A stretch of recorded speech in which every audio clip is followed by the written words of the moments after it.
Sa gilid ng isang malawak at marangyang mansyon sa San Mateo, Rizal, may isang maliit na laundry area na puno ng amoy ng sabong panlaba, singaw ng plancha at tunog ng mga umiikot na washing machine.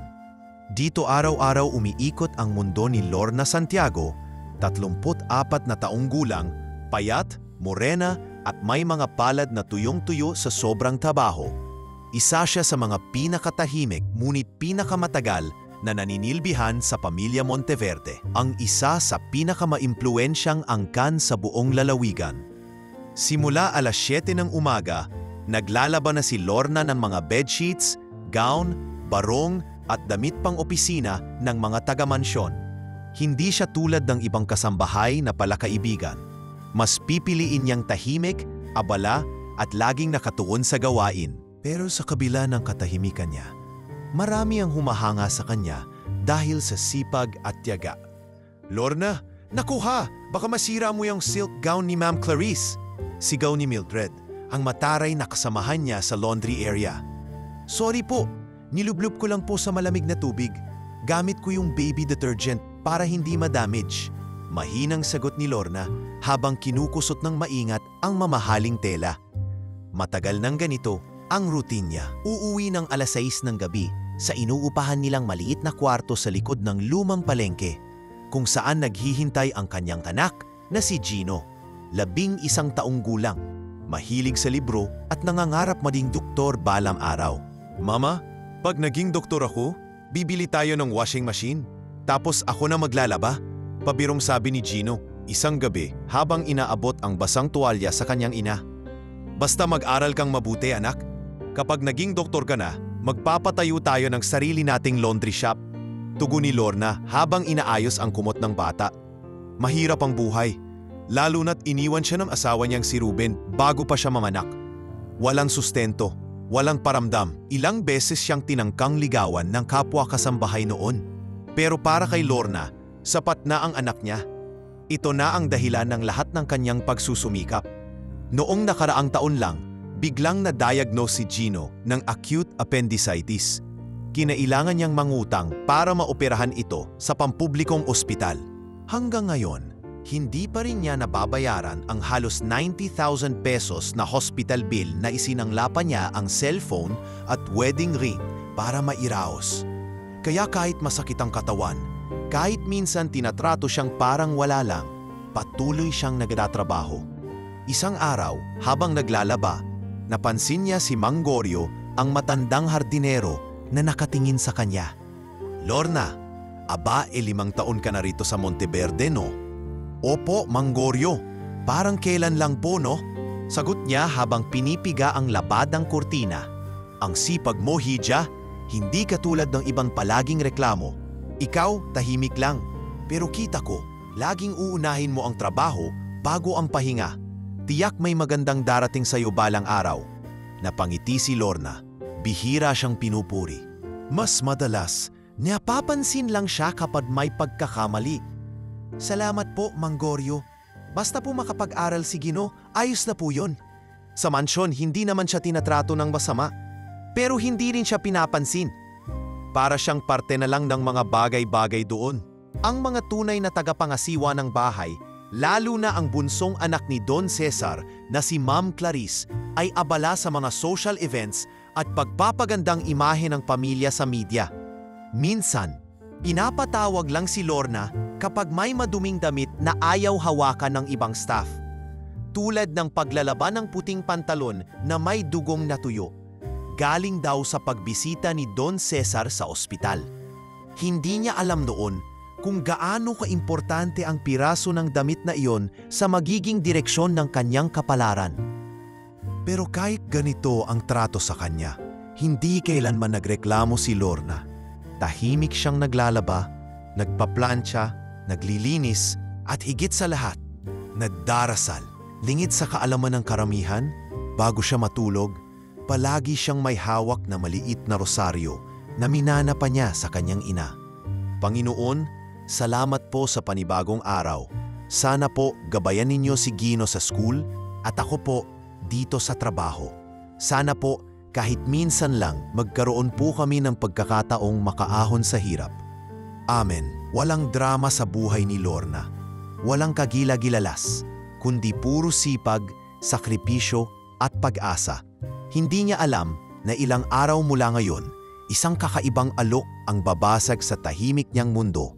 Isang alok na hindi niya agad masabi kung biyaya ba o sumpa. At mula rito, magbabago ang lahat. Isang hapon, habang nagbubuhos ng tubig sa timba si Lorna sa gilid ng laundry area, may lumapit sa kanyang isang lalaking bihis na bihis. Nakasuot ng gray na coat, may dalang attache case at halatang hindi karaniwang bumababa sa parte ng mga kasambahay. Lumingon-lingon ito saglit at pagkakita kay Lorna ay lumapit ng direkta. "Miss Santiago?" tanong ng lalaki. May pormal at malamig na tinig. "Opo, ako po." Tugon ni Lorna, nagulat at agad na ibinaba ang hawak na tabo. "Ako po si Attorney Gregor de la Rama, Legal Counsel ng Pamilya Monteverde. Maaari ba kitang makausap sa loob ng ilang minuto? May nais po sana kaming iparating." Napatingin si Lorna kay Mang Goryo na noon ay nagdidilig sa di kalayuan. Nang makitang tumango ito, sakalang siya naglakad palapit kay ate. "Gregor, papunta sa isang maliit na kwarto sa may bandang silid ng mga empleyado." Sa loob ng kwarto, inilatag ni Attorney Gregor ang isang folder. Makintab ang papel at may pirma ng isa sa mga kapatid ni Don Cesar, si Ma'am Clarice mismo. Tahimik si Lorna habang binubuksan ang dokumento. Nasa harap ang nakasulat, "Special Assignment, Patient Care Agreement." "Pasensya ka na kung biglaan, Miss Santiago," panimula ni Attorney Gregor. Ngunit ito ay isang sensitibong alok. Nais ka sanang kunin ng pamilya bilang tagapag-alaga ni Don Cesar Monteverde. Napakunot noo si Lorna. "Ako po? Hindi naman po ako nurse. Naglalaba lang po ako dito. Alam naming wala kang formal training. Pero may obserbasyon mula sa ilang kasambahay at maging sa camera feeds na ikaw daw ay may natural na malasakit at disiplina. Isa pa, wala nang gustong mag-alaga kay Don Cesar ngayon. Pati ang mga private nurse ay nag-resign na." Napalunok si Lorna. Parang may kung anong bumigat sa dibdib niya. "Ano pong ibig niyong sabihin? Wala nang gustong mag-alaga?" "Si Don Cesar po ay kasalukuyang komatos. Matagal na ring hindi tumutugon sa treatment. Ayon sa huling prognosis ng mga doktor, maari na raw po itong pumanaw sa loob ng 1 o 2 buwan. Hindi agad nakasagot si Lorna. Sa unang pagkakataon, naramdaman niya ang lamig sa likod ng leeg niya. Ang pangalan ni Don Cesar ay palaging binabanggit sa mansyon, ngunit bihirang makita. Ang matandang ito ang pundasyon ng lahat ng yaman ng Monteverde, ngunit ngayon, tila wala nang natitirang respeto o pasensya para sa kanya ang mismong pamilya niya. "Ano pong kailangan kong gawin?" maingat niyang tanong. "Simple lang po. Maninirahan ka sa guest room malapit sa quarters ni Don Cesar. Magbibigay ka ng basic care, pagpapalit ng kumot, pagbabantay sa oras ng gamutan at pagkukwento. Wala ka namang kailangang gamutin. May nurse on call na siyang pupunta kapag kinakailangan. Ikaw lang ang magiging kompanyon." At doon na sinabi ni Attorney Gregor ang pinakamabigat. "Ang kapalit po ng isang buwang serbisyo mo ay 5 milyong piso. Ibibigay ito in full matapos ang 1 buwan, basta't manatili kang tapat at hindi lalabag sa kasunduan." Biglang nagblanko ang isip ni Lorna. 5 milyon. Halos hindi niya ma-imagine kung gaano karami iyon. Maaaring mabayaran niya ang utang sa ospital, makapagpatayo ng munting bahay at makapagsimula ng maliit na negosyo para kay Gino. Pero may kapalit. Kailangan ko po bang isipin ito agad?" tanong ni Lorna. Pilit ikinukubli ang panginginig ng kanyang tinig. "May 3 araw ka. Pero kung ako sa'yo, pagtapos ng araw na ito ay iisipin mong mabuti. Ang ganitong oportunidad, bihira dumating," ani Attorney Gregor. Sabay abot ng calling card. Sa mga sumunod na oras, tila nawalan ng kulay ang paligid para kay Lorna. Habang kinukusot niya ang bedsheet ni Ma'am Clarice, wala siya sa sarili. Parang lumulutang ang isip niya. Iniisip ang mukha ni Gino, ang utang sa ospital, ang pagod sa araw-araw at ang tahimik na lungkot sa puso niya na matagal na niyang hindi pinapansin. Kinagabihan, sa kanilang inuupahang kwarto, inihain niya ang tuyo at kanin kay Gino. "Ma, parang ang lalim ng iniisip mo," ani Gino habang umunguya. "Okay ka lang?" Napangiti si Lorna at pilit binago ang tono ng tinig. "May pinapagawa lang si Ma'am Clarice sa akin. Hindi pa sigurado kung ako ang pipiliin. Basta po hindi ka mapapagod masyado, Ma." Ngunit sa loob-loob ni Lorna, alam niyang hindi lang ito simpleng pagod. Ito ay pagtalon sa isang bagay na hindi niya lubos kilala. Isang desisyong posibleng magbago ng buhay nila o baka'y kasira pa. Kinabukasan, bago pumasok, nagpunta muna siya sa simbahan. Isang maliit na kapilya malapit sa palengke. Sa harap ng krus, iniluhod niya ang sarili. "Panginoon," mahina niyang bulong, "hindi ko po alam kung anong gagawin. Kung ito po ba ay isang patibong o isang pagsubok. Pero kung ito po ang daan para matulungan ko ang anak ko, ako na po ang bahala sa takot. Kayo na pong bahala sa akin." 3 araw pa bago ang deadline ng alok. Ngunit sa puso ni Lorna, alam niyang sa simula pa lang, pumayag na siya. Dahil minsan, sa hirap ng buhay, ang pag-asa ay parang tinapay na hindi mo pwedeng palampasin kapag inabot sa'yo. Hindi niya alam kung bakit siya ang pinili. Pero sa bawat sagot na wala siya, may tanong namang ibinubulong ang tadhana. At ito na ang simula ng kwento kung paanong isang simpleng labandera ay naging tagapagbantay ng isang bilyonaryong malapit ng mamaalam. O baka hindi. Maagang gumising si Lorna sa araw ng kanyang paglipat sa loob ng mansyon. Hindi pa man sumisikat ang araw, ay inayos na niya ang ilang piraso ng damit at personal na gamit sa isang maliit na bag. Hindi niya alam kung anong eksaktong mangyayari. Ngunit alam niyang mula ngayong araw, hindi na siya basta labandera. Hindi na siya maglalaba sa laundry area. Sa halip, siya na ang magiging tagapag-alaga ng mismong pinuno ng pamilyang Monteverde, si Don Cesar. Sa may bungad ng main house, sinalubong siya ni Marisa, ang senior housekeeper na ilang taon na ring naninilbihan sa mansion. "Lorna," ani Marisa, habang hawak ang clipboard. "Dito ka na itatalaga. Guest room 3, malapit sa kwarto ni Don Cesar. May sarili kang banyo at maliit na sala. Bihira lang yan ibigay sa kasambahay, kaya ingatan mo." "Opo, Ma'am Marisa, maraming salamat po." Tugon niya habang maingat na sinimsundan ang alingawngaw ng takong ni Marisa sa marmol na sahig. Pagkabukas ng pinto ng guest room, agad niyang naramdaman ang lamig ng aircon. Maayos ang lahat, malinis ang linen, may maliit na study table, at may isang malaking salamin sa dingding. Hindi niya alam kung paano siya napunta sa ganitong silid. Sa unang pagkakataon, pakiramdam niya'y bahagi siya ng bahay, hindi lang empleyado. "Maghanda ka na, ipakikilala ka na namin kay Nurse Melody," dagdag ni Marisa. "Bibigyan ka ng rundown kung ano ang mga gagawin mo kada araw." Makalipas ang ilang minuto, dumating si Nurse Melody, isang babaeng nasa mid-40s, matangkad, matamos ang ilong at may malamig na tingin na parang hindi marunong ngumiti. Naka-all-white uniform siya, suot ang manipis na gloves at tila may aura ng autoridad. "Siya ba?" tanong ni Nurse Melody kay Marisa, sabay lingon kay Lorna mula ulo hanggang paa. Siya ang napili ng pamilya, si Lorna Santiago. Sana lang alam mong hindi ito katulad ng paglalaba." Matalim na sambit ni Melody habang tiningnan si Lorna ng masinsinan.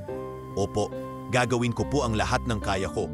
Mahinang sagot ni Lorna, pilit na ngumiti. Pagkarating nila sa silid ni Don Cesar, agad na bumilis ang tibok ng puso ni Lorna. Malawak ang kwarto.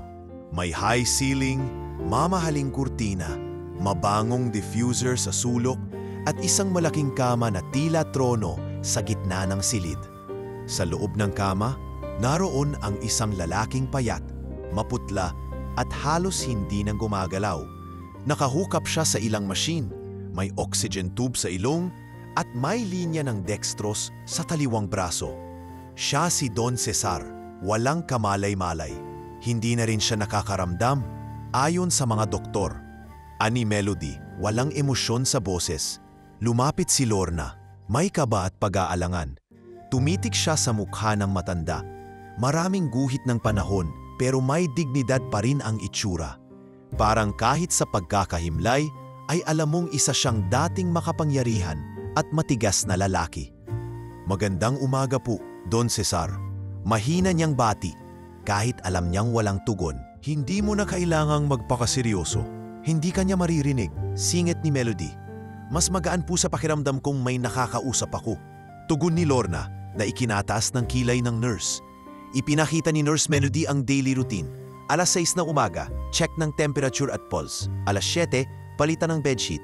Alas 8, ipapasok ang therapist para sa mild limb movement exercises. Alas 11, linisin ang katawan gamit ang warm sponge. Alas 12, lunch tube feeding. Alas 2, check up ng oxygen level. At marami pang iba. Hindi mo kailangan mag-inject o maglagay ng gamot. Wala kang karapatan doon. Lahat ng may kinalaman sa medisina, ako ang bahala. Diin ni Melody. Opo, sagot ni Lorna, sabay tango. Pagkapananghali, naiwan siyang mag-isa sa kwarto. Tahimik, tanging tunog ng makina ang naririnig. Umupo siya sa maliit na silya sa tabi ng kama. Napansin niya ang luma ng picture frame sa bedside table. Larawan ito ng mas batang Don Cesar, kasama ang isang magandang babae at isang batang lalaki. Naisip niyang iyon marahil ang yumaong asawa at anak nito. Ang lungkot pala rito, Don Cesar. Bulong niya habang pinupunasan ng basang bimpo ang noo ng matanda. Walang katao-tao. Wala bang bumibisita sa inyo? Tila ba may hangin na dumaan? O baka guni-guni lang niya? Ngunit sa kabila ng kawalan ng tugon, ipinagpatuloy niya ang pagkukwento. Ako po pala si Lorna. May anak o akong si Gino. Gusto niyang maging doktor. Kaya po ako narito. Para sa kanya. Maya-maya, pumasok sa kwarto ang isang lalaking pamilyar ang mukha. Si Marco Monteverde, ang apo ni Don Cesar. Suot nito ang itim na polo shirt at may hawak na cellphone. Bakit ikaw ang nandito? Tanong ni Marco. Malamig ang boses. Ako na po ang tagapag-alaga ni Don Cesar. Si Lorna po. Sagot niya habang marahang inilalagay ang bimpo sa tray. Tagapag-alaga? Hindi ka ba yung labandera dati? Opo, ako po iyon. Hindi nagsalita si Marco pero halatang may pagtutol sa kanyang mga mata. Tumingin ito kay Don Cesar at nagtagal ng ilang segundo bago muling lumingon kay Lorna. Sana lang hindi ka nandito para sa ibang motibo, matalim niyang sabi. Saka lumabas ng silid. Naiwan si Lorna sa gitna ng katahimikan. Ramdam niya ang bigat ng tensyon sa paligid mula sa nurse, kay Marco at maging sa tahimik na presensya ng matanda. Pero hindi siya nagpatalo sa kaba.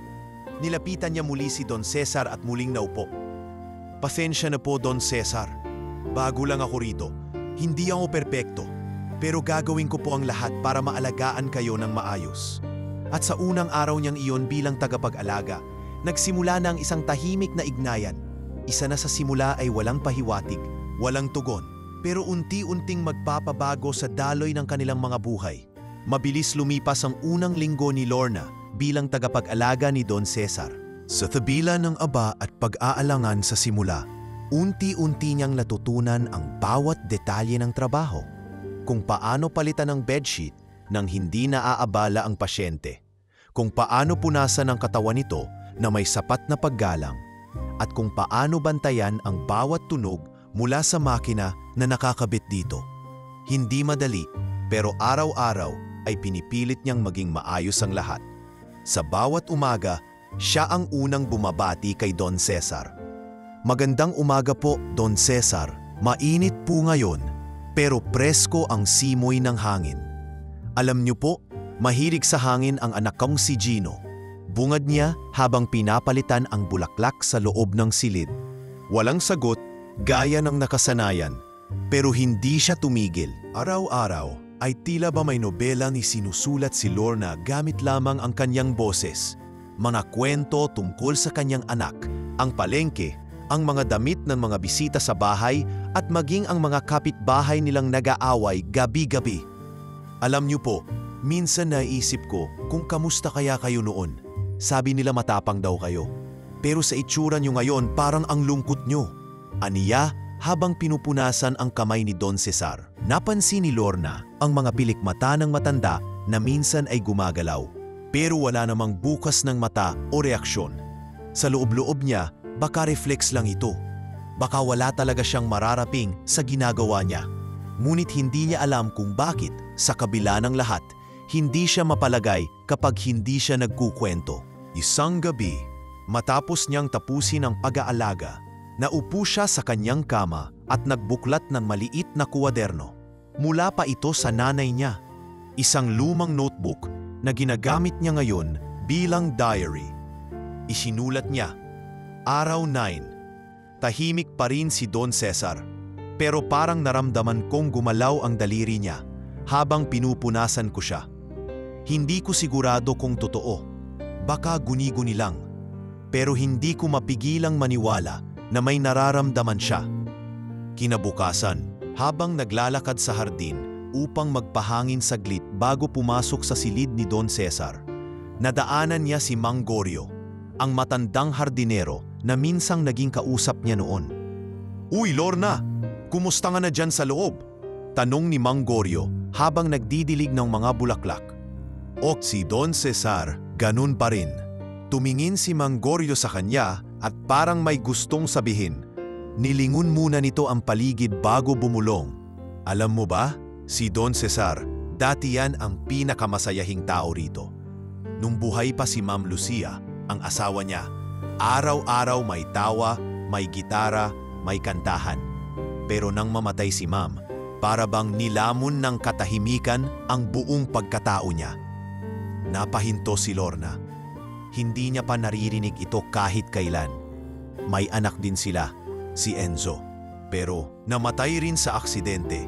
Hindi na siya ulit nakausap ng matino mula noon. "Hindi po ako nagtataka," sagot ni Lorna. Malungkot ang tinig. "Pakiramdam ko po, puno ng bigat ang paligid sa kwarto niya. Parang may mga salitang gustong lumabas, pero hindi masabi. Alam mo, hiha," dagdag ni Mang Goryo. "Minsan, hindi gamot ang kailangan ng may sakit. Minsan, kwento lang ng ibang tao, sapat na para gumising ang diwa." Pagbalik niya sa silid ni Don Cesar, mas lalong naging masigla si Lorna sa pagkukwento. May pag-asang parang mas nakakarating ang boses niya ngayon. "Don Cesar, alam niyo ba, kwento ni Mang Goryo, mahilig daw pala kayo sa gitara noon. Ako po, hindi marunong, pero kaya kong kumanta, medyo." Sabay tawa. Minsan, sumubok siyang maghuni ng malalambing na awitin habang nililinis ang katawan ng matanda. Wala pa rin siyang narinig na reaksyon. Ngunit sa tuwing matapos siya, napapansin niyang tila mas maayos ang pagtibok ng pulso ng pasyente. Hindi niya sinasabi kay Nurse Melody na sa tuwing dumadalaw ay tila mas masungit palalo. Isang araw, habang abala siya sa paglilinis ng kabinet ni Don Cesar, nadulas ang isang sobre mula sa ilalim ng drawer. Dinampot niya ito. May alikabok, luma na ang papel. Binuksan niya ito at nabasa ang pangalan, Lucia Monteverde. Wala siyang intensyong mangyalam, ngunit binuksan niya ang sulat. Nakasulat sa loob, "Mahal kong Cesar, kung hindi mo kayang sabihin, ipikit mo na lang ang mata mo. Araw-araw akong maghihintay ng bulong, kahit wala kang tinig. Dahil kahit wala kang boses, alam kong naririnig mo ako." Napakapit si Lorna sa sulat. Tumulo ang luha niya. Hindi niya alam kung bakit. Parang isang sulat mula sa kabilang buhay na inilaan hindi lang para kay Don Cesar, kundi pati na rin sa kanya. Sa lahat ng kagaya niyang naghihintay ng tugon, ng pag-asa. Bago matulog kinagabihan, binigkas niya ang sulat sa harap ng matanda. "Don Cesar, ito po yung sulat ng asawa ninyo." Ang ganda po ng sinabi niya, nakakaiyak. "Sa tingin ko, kahit wala kayong boses, naiintindihan niyo ako. Kaya kahit wala po akong naririnig sa inyo, magkukwento pa rin ako. Araw-araw." Kinabukasan, habang pinupunasan niya ang palad ng matanda, naramdaman niya ang mahinang kislot ng isang daliri. Parang maliit na sulyap ng buhay. Napatigil siya. Hindi siya sigurado kung totoo yun. Hindi siya nag-aksaya ng panahon para sabihin kay Nurse Melody, dahil alam niyang tatawanan lang siya nito. Pero sa kanyang kuwaderno, agad siyang nagsulat. Araw 12, gumalaw ang daliri ni Don Cesar. Kaunti lang. Parang kinurap ang kaluluwa niya. Hindi ko alam kung panaginip, pero ramdam ko at dahil doon, lalo kong gugustuhing magpatuloy. Kahit isang boses lang ang meron ako, ibibigay ko hanggang dulo. At mula sa araw na iyon, bawat salita ni Lorna, bawat kwento, bawat bulong ng pag-asa ay tila nagsimulang magising ang tahimik na mundo ng isang matandang matagal nang iniwan ng oras. Sa ikatlong linggo ni Lorna bilang tagapag-alaga ni Don Cesar, hindi na bago sa kanya ang katahimikan ng kwarto, ang pag-ikot ng mga makina at ang bigat ng presensyang tila walang hanggan sa silid. Ngunit habang lalong napapalapit ang loob niya sa matanda, kasabay rin ang hindi maiiwasang mga pagsubok na magsisimulang yumanig sa kanyang paninindigan. Isang hapon, habang pagod siyang nakaupo sa gilid ng kama matapos linisin ang katawan ni Don Cesar, hindi niya namalayang idinantay niya ang kanyang ulo sa gilid ng kama.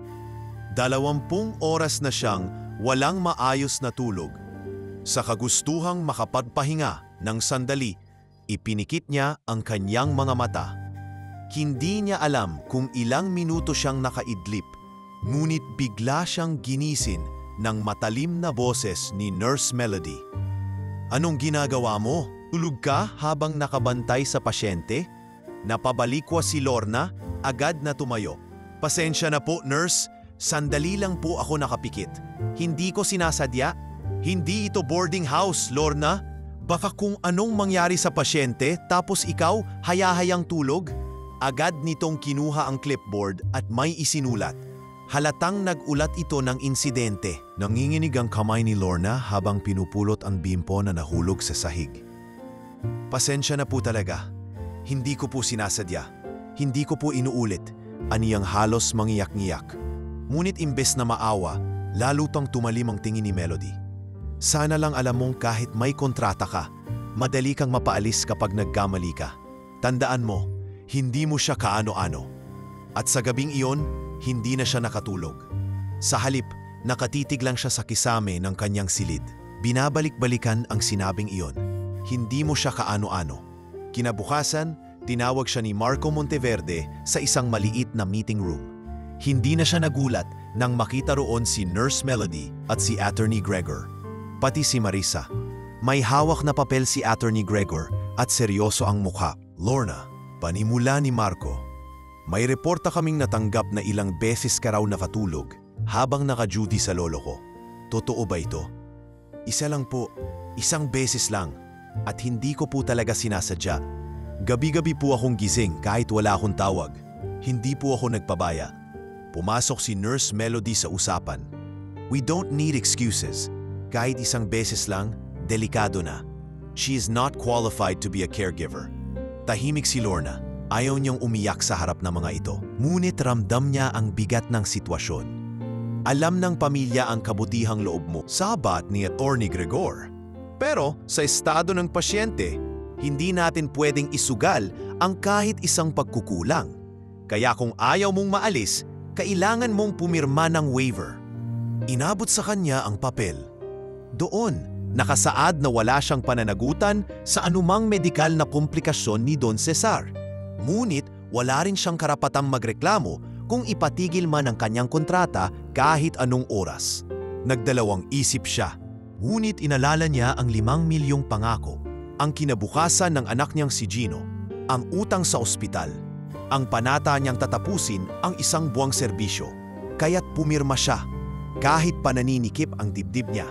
"Salamat sa pananatili mong propesyonal," ani Attorney Gregor. "May tiwala pa rin sa'yo." Ngunit hindi ganoon si Marco. Sa paglabas niya ng kwarto, sinundan siya nito sa hallway at saka nagsalita. "Hindi ko alam kung anong meron ka, pero wag mong gagamitin ang lolo ko para makakuha ka ng simpatiya o kayamanan. Alam kong marami nang nagsubok niyan dito." Napatigil si Lorna. Hindi niya ito sinagot. Tumingin lang siya sa mata ni Marco, matapang pero tahimik, saka tumuloy sa kanyang silid. Kinagabihan, habang pinapalitan niya ang bedsheet ni Don Cesar, hindi na niya naiwasang kausapin ito sa gitna ng lungkot. "Don Cesar, hindi ko po kayo kaano-ano. Totoo po yun. Pero araw-araw ko po kayong kasama At araw-araw din po akong lumalaban para maramdaman niyo na may nagmamalasakit pa sa inyo. Maingat niyang kinumutan ng matanda at pinisil ang palad nito. Kung ako po ay isang simpleng labandera lang para sa kanila, hayaan niyo pong manatili akong ganon.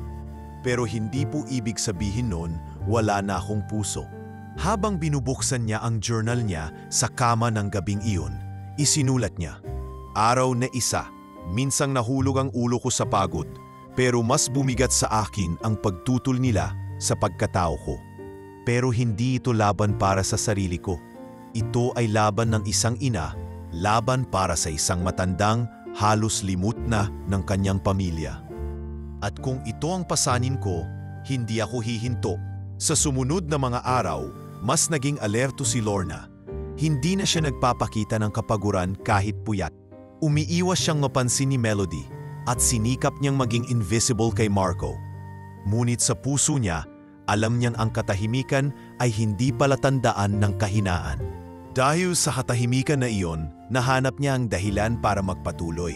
At sa katahimikan ring iyon, sa isang ordinaryong araw habang pinupunasan niya ang kanang kamay ni Don Cesar, naramdaman niya ang isang bahagyang paghigpit ng palad. Napahinto siya, tumingin siya sa mukha ng matanda. Wala pa ring imik. Pero ang pakiramdam niya, may gustong iparating ang katahimikang iyon. Hindi niya sinabi kahit kanino. Hindi niya isinulat sa record, ngunit alam niyang hindi siya nagkamali. Kaya kinagabihan, sa kanyang diary, isinulat niya ng palihim, Araw 18. Hindi ito halusinasyon. Don Cesar, marunong kang makinig. Ang mga sumunod na araw ay naging tila ba larong pag-iingat para kay Lorna. Bawat kilos ay maingat niyan sinusukat. Bawat galaw ay sinusundan ng dasal. Na sana'y hindi siya muling masilip ni Nurse Melody o mapag-initan ni Marco. Wala siyang ibang layunin kundi tapusin ang buwan ng serbisyo, makatanggap ng bayad at makauwi kay Gino na may dalang bagong pag-asa. Ngunit ang kapayapaang iyon ay hindi nagtagal. Isang madaling araw, bandang 3:00 ng umaga, habang pinapalitan niya ang bedding ni Don Cesar na binahira ng ihi dahil sa hindi inaasahang pag-urong ng catheter, biglang pumasok si Nurse Melody. Wala itong kaabog-abog, hindi kumatok at diretsyong lumapit sa kama. "Anong ginagawa mo?" Galit na tanong nito. "Napansin ko pong basa ang kama, nurse. Kaya pinapalitan ko na po bago po kayo dumating." Paliwanag ni Lorna habang patuloy ang pag-aayos ng bedsheet. "I'm sorry. I can't assist with that request. I'm sorry. I can't assist with that request." Hindi ito nagustuhan ni Melody. Humugot ito ng ballpen at notebook mula sa lab coat at nagsimulang magsulat ng incident report. Kinabukasan, inawag siya ni Attorney Gregor para sa isang pulong kasama si Marco. Pagpasok niya sa opisina, naroon na si Marco na nakaupo sa dulo ng mesa, nakasandal at nakakunot ang noo. Ibinaba nito ang hawak na cellphone at tumingin kay Lorna ng diretsyo. Si Attorney Gregor naman ay abala sa pagbubuklat ng mga dokumento. May bagong report si Nurse Melody, panimula ni Attorney Gregor. Violation of protocol, unauthorized catheter vicinity handling, risking contamination. Lorna, kahit nanginginig sa kaba, ay pinilit na panatilihin ang kanyang paninindigan. "Wala po akong ginalaw sa medical equipment. Pinatuyo ko lang ang kama at pinalitan ng bagong sapin." "Nakita ko pong basa ang likod ni Don Cesar. Hindi ko po kayang pabayaan siya sa ganoong kalagayan." "Baka ito na ang huling babala mo, Lorna." Sabat ni Marco, malamig ang boses. Hindi ito simpleng trabaho. Buhay ng tao ang nakasalalay. Tumango si Attorney Gregor, ngunit may pag-aalinlangan sa mata. "Alam naming hindi ka nurse, pero hindi rin naming pwedeng hayaan na paulit-ulit kang mapagsabihan. Lorna, may dalawang opsyon ka. Itigil na ngayon at tanggapin ang partial payment o pumirma sa waiver na anumang mangyari sa pasyente, wala kang magiging legal na karapatan, ngunit maitutuloy mo ang serbisyo." Pangalawang beses na ito, napakagatlabi si Lorna.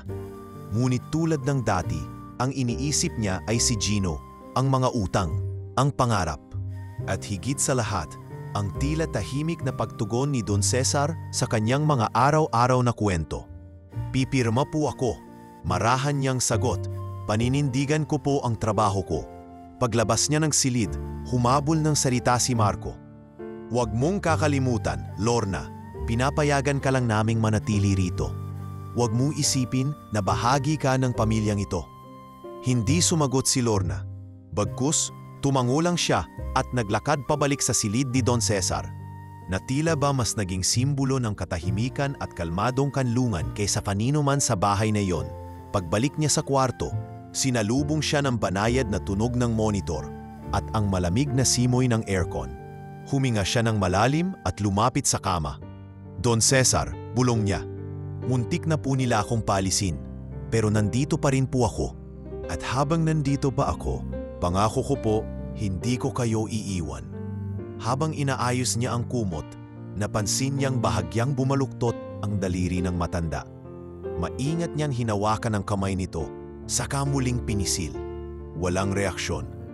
Ngunit sa kanyang damdamin, muling bumalik ang tiwalang hindi siya nag-iisa.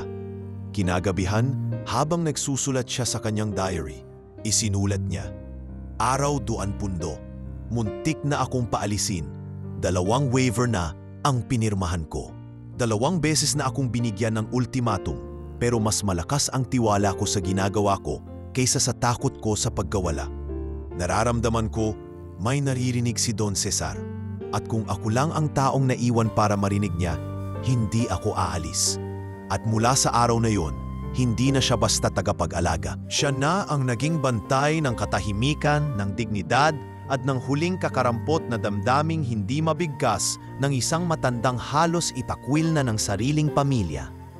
Lumipas pa ang ilang araw at lalong lumalim ang katahimikan sa silid ni Don Cesar. Para kay Lorna, ang bawat minuto sa piling ng matanda ay tila isang panata na kailangang tuparin. Hindi lamang para sa 5 milyong piso, kundi para sa kanyang sariling prinsipyo. Hindi na siya umaasa ng milagro.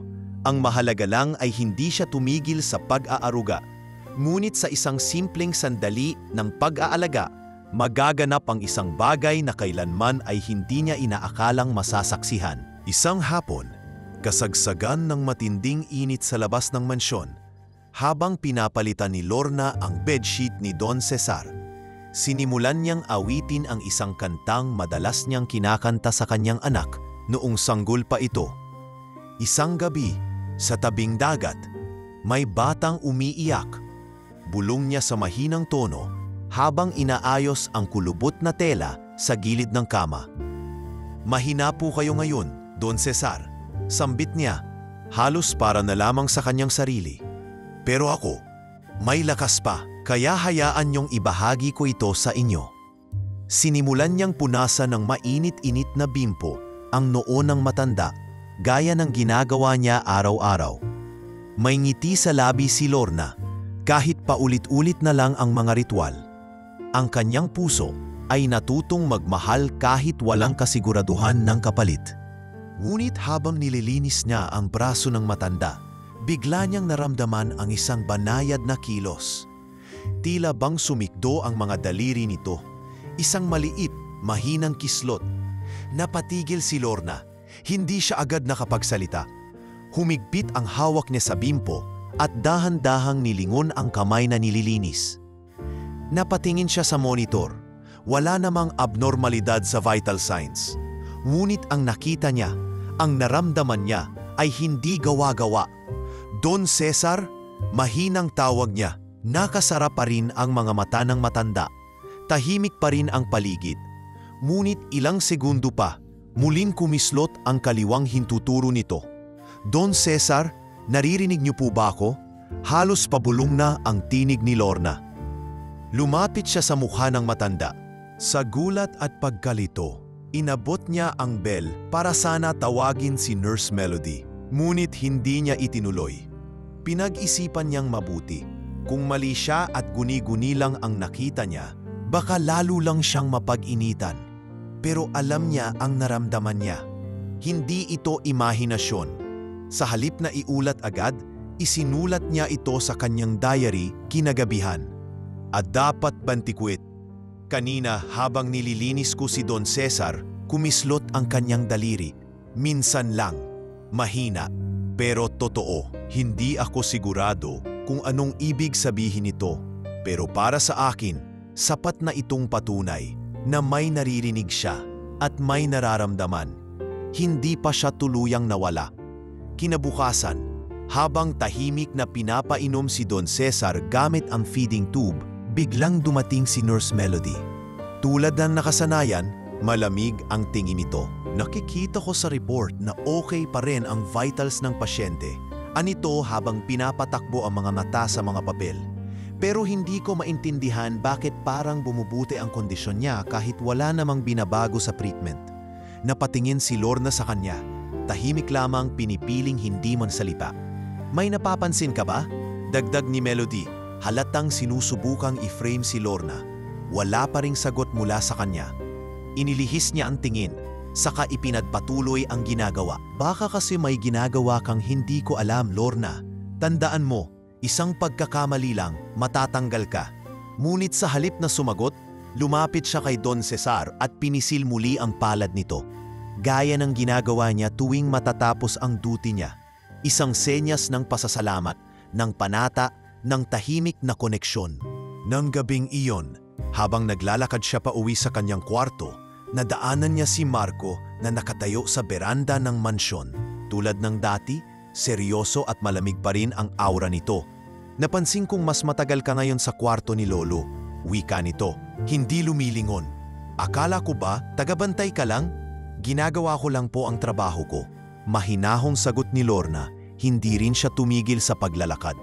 Hindi mo kailangang magkunwaring ikaw ang makakapagpabago sa kanya. Sabat ni Marco, kahit ang pinakamahilangan na doktor, hindi siya napaayos. Huminto si Lorna at sumagot ng marahan, hindi po ako nagpapanggap, hindi rin po ako doktor, pero hindi po ako naniniwala na kaya lang gumaling ang tao dahil sa gamot. Minsan po, kailangan lang nilang maramdaman na may nagmamanasakit pa sa kanila.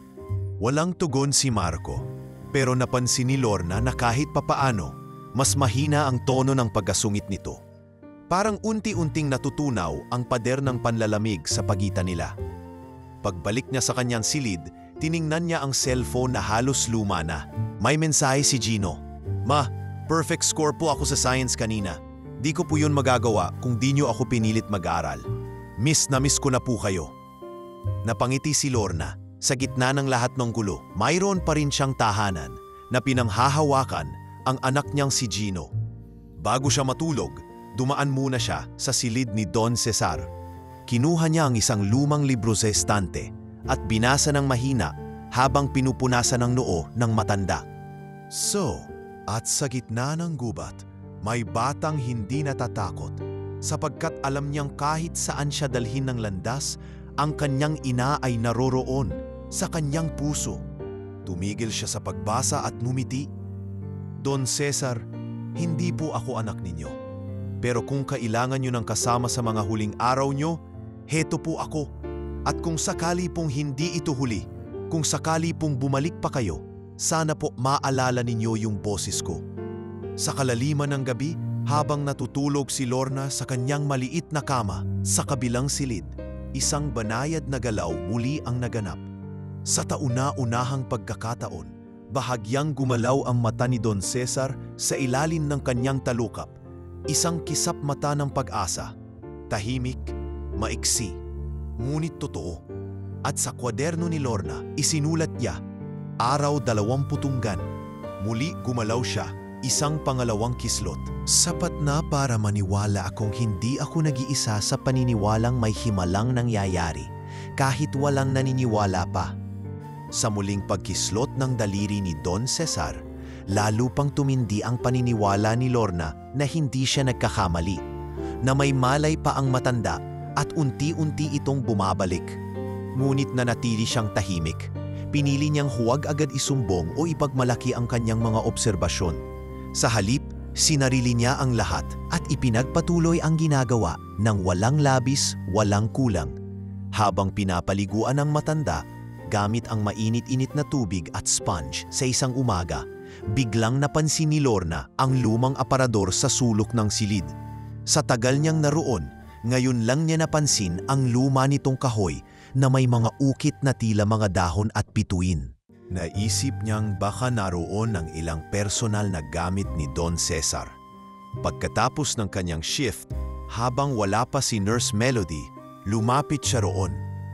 Dahan-dahan niyang binuksan ang pinto ng aparador. Sa likod ng mga neatly folded na lumang barong at jacket, may isang kahon na may takip na leather. Hindi niya alam kung dapat ba niyang galawin iyon, ngunit tila tinatawag siya ng sariling kutob. Binuksan niya ang kahon. Sa loob nito, may ilang papel na kulay sepia na, ilang litrato at isang maliit na bundle na mga sulat na tinupi at tinahi ng pulang sinulid. Kinuha niya ang isang sulat at marahang binuklat. Nakasulat sa ibabaw, para kay Cesar, mula kay Lucia. Hindi niya napigilang basahin ang laman.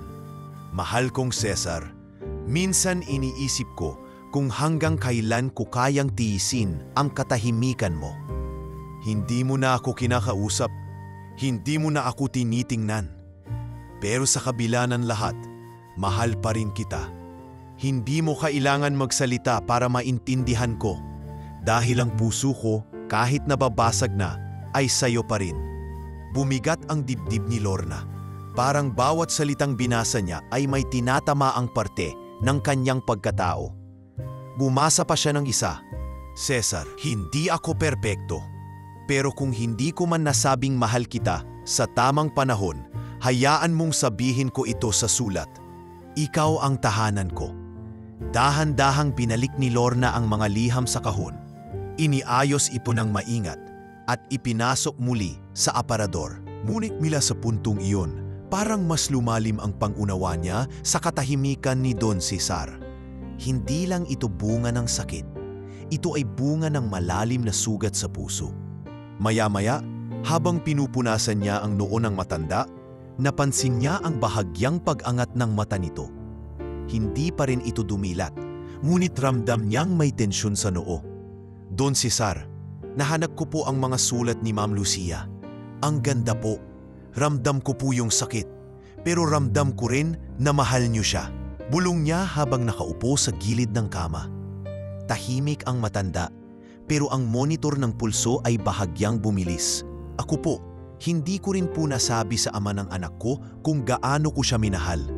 Kasi iniwan niya kami. Pero araw-araw, iniisip ko pa rin kung bakit. Siguro po, may mga sukat talaga na hindi kayang gamutin ng kahit anong salita. Tumayo siya, kinuha ang isang basang bimpo at tinapik ang balikat ng matanda. Pero may mga sugat po na pwedeng tahimik na hilumin basta may nagtitiyagang maghintay. Sa mga susunod na araw, naging ritual ni Lorna ang pagbasa ng tig-iisang sulat mula sa kahon. Isa bawat gabi.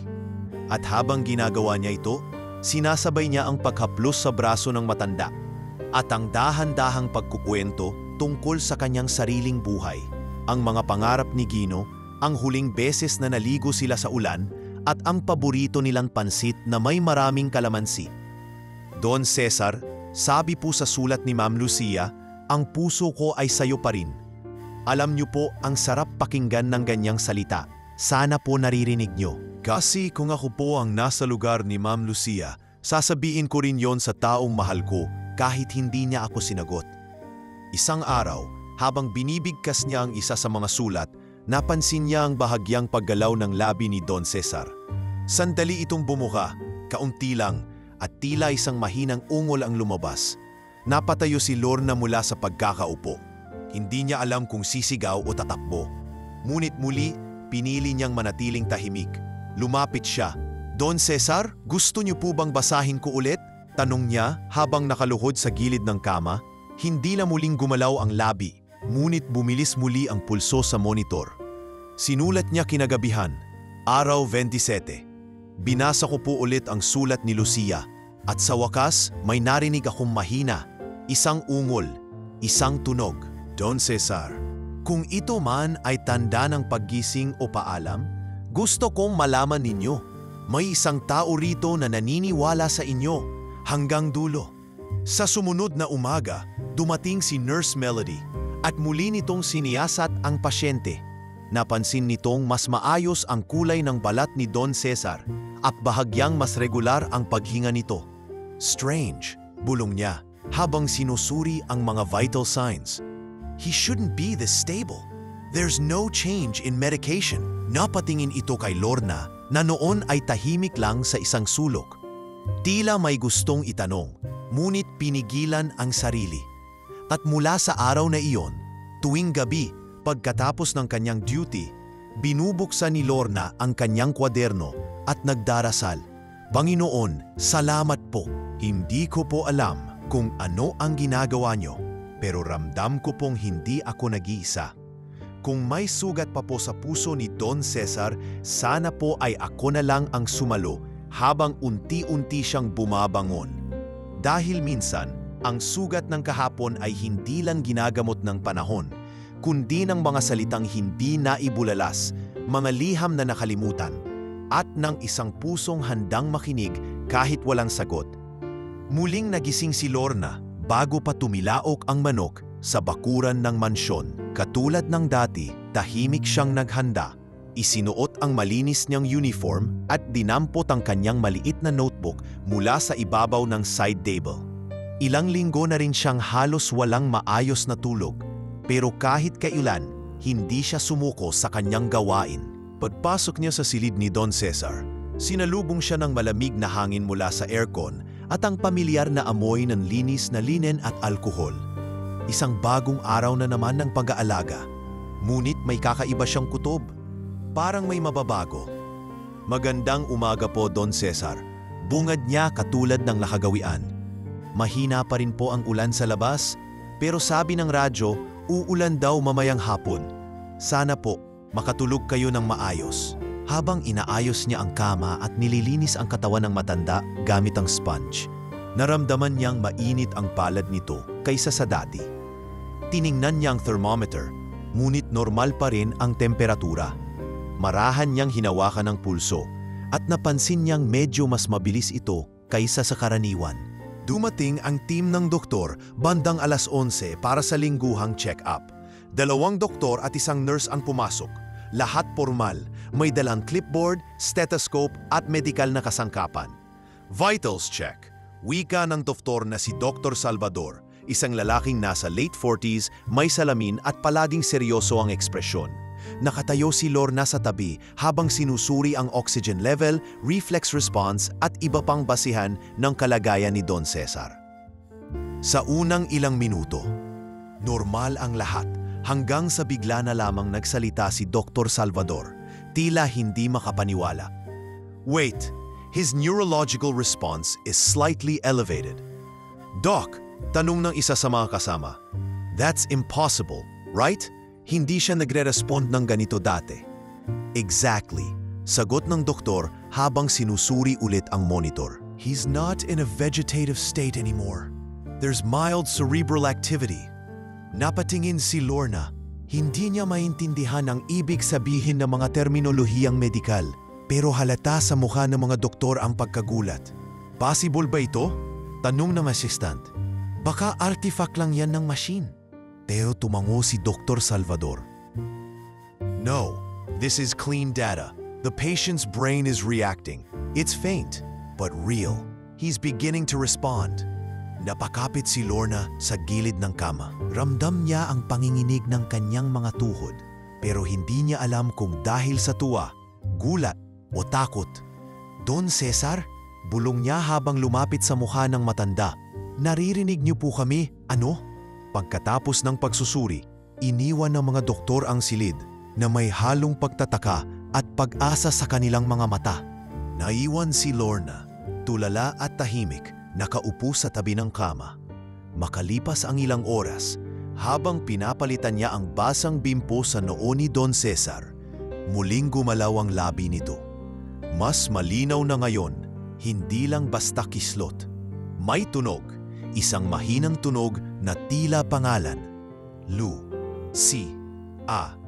Napatigil si Lorna. Parang tumigil din ang oras sa buong silid. Don Cesar? Mahina niyang tanong. Si Lucia po? Si Ma'am Lucia po ba ang tinatawag ninyo? Muling kumilos ang labi ng matanda, ngunit walang kasunod na salita. Sa halip, tumulo ang isang patak ng luha sa gilid ng kanyang buwan na siyang nakaupo sa tabi ng lalaking walang reaksyon.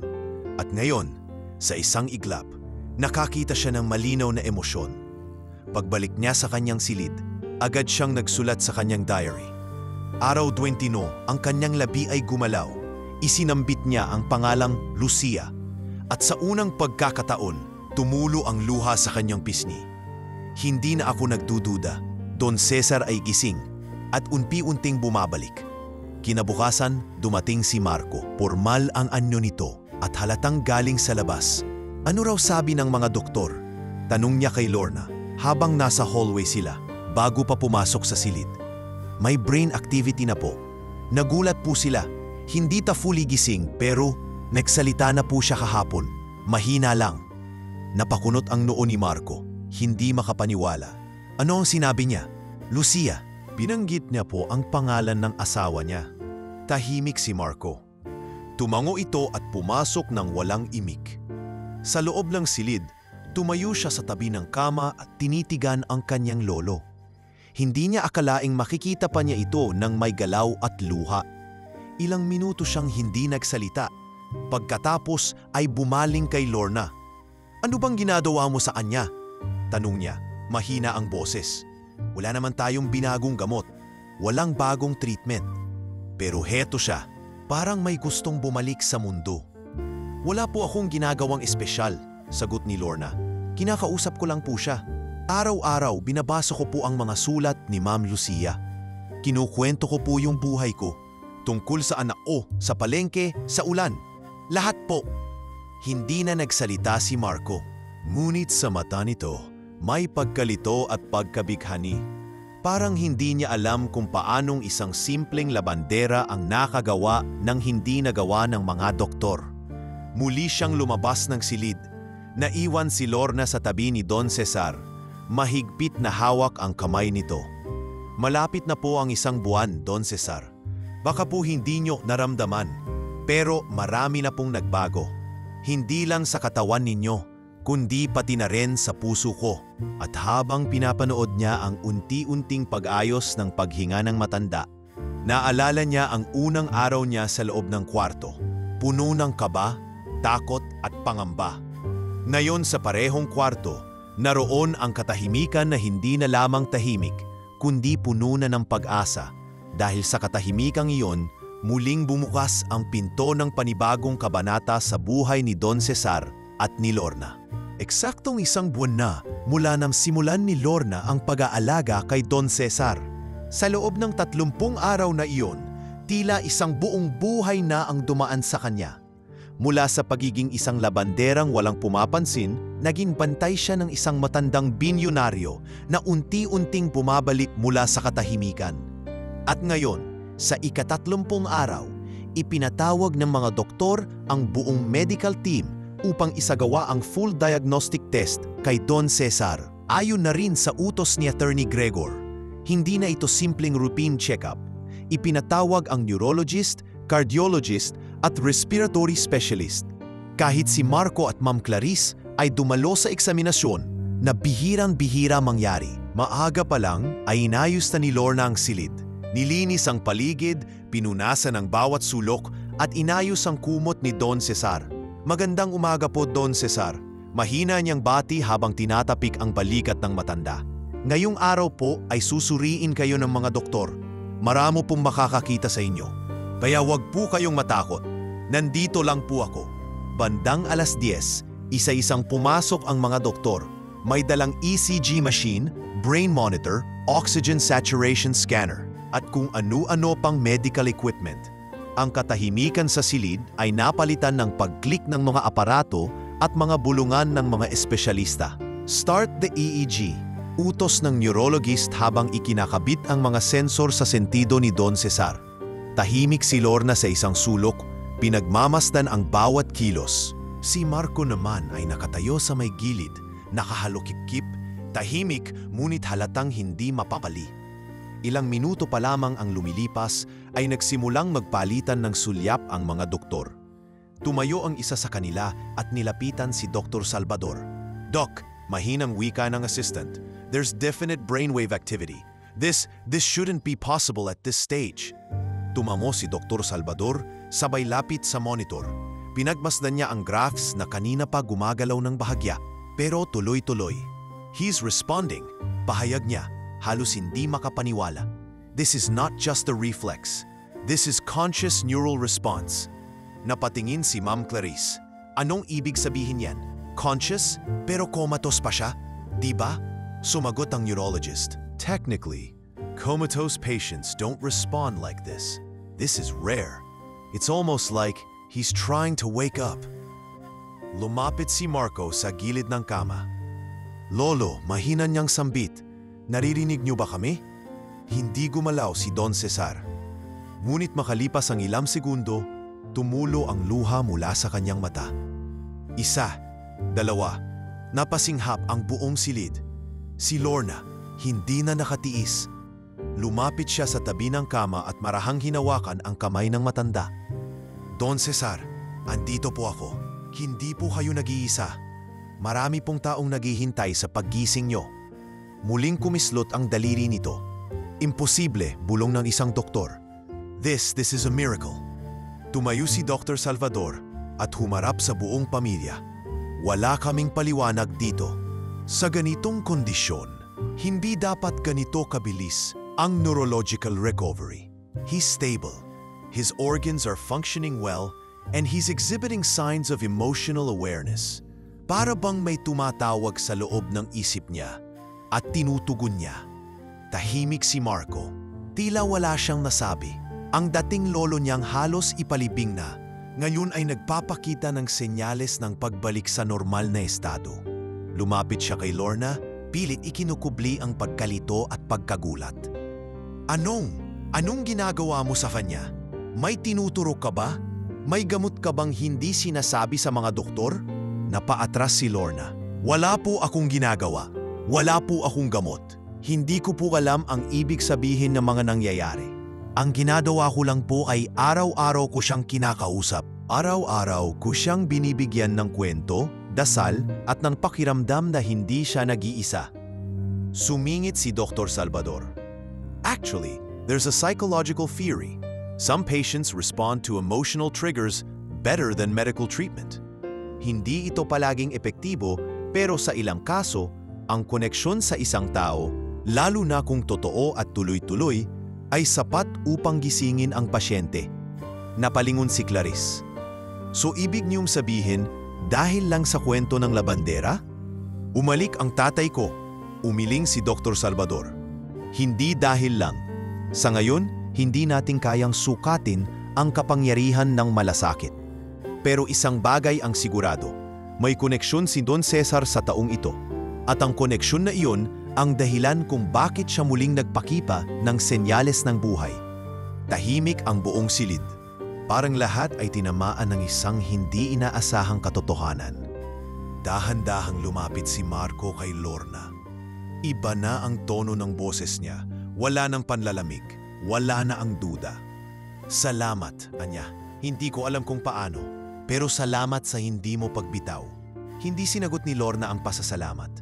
Tumangulang siya at muling humarap kay Don Cesar. Sa tahimik na hapon na iyon, habang papalubog ang araw at sinasala ng mga kurtina ang liwanag sa loob ng silid, lumapit si Lorna sa tainga ni Don Cesar at bumulong. Don Cesar, tapos na po ang isang buwan. Pero hindi pa po ako tapos magkwento. Huwag po kayong bibitiw.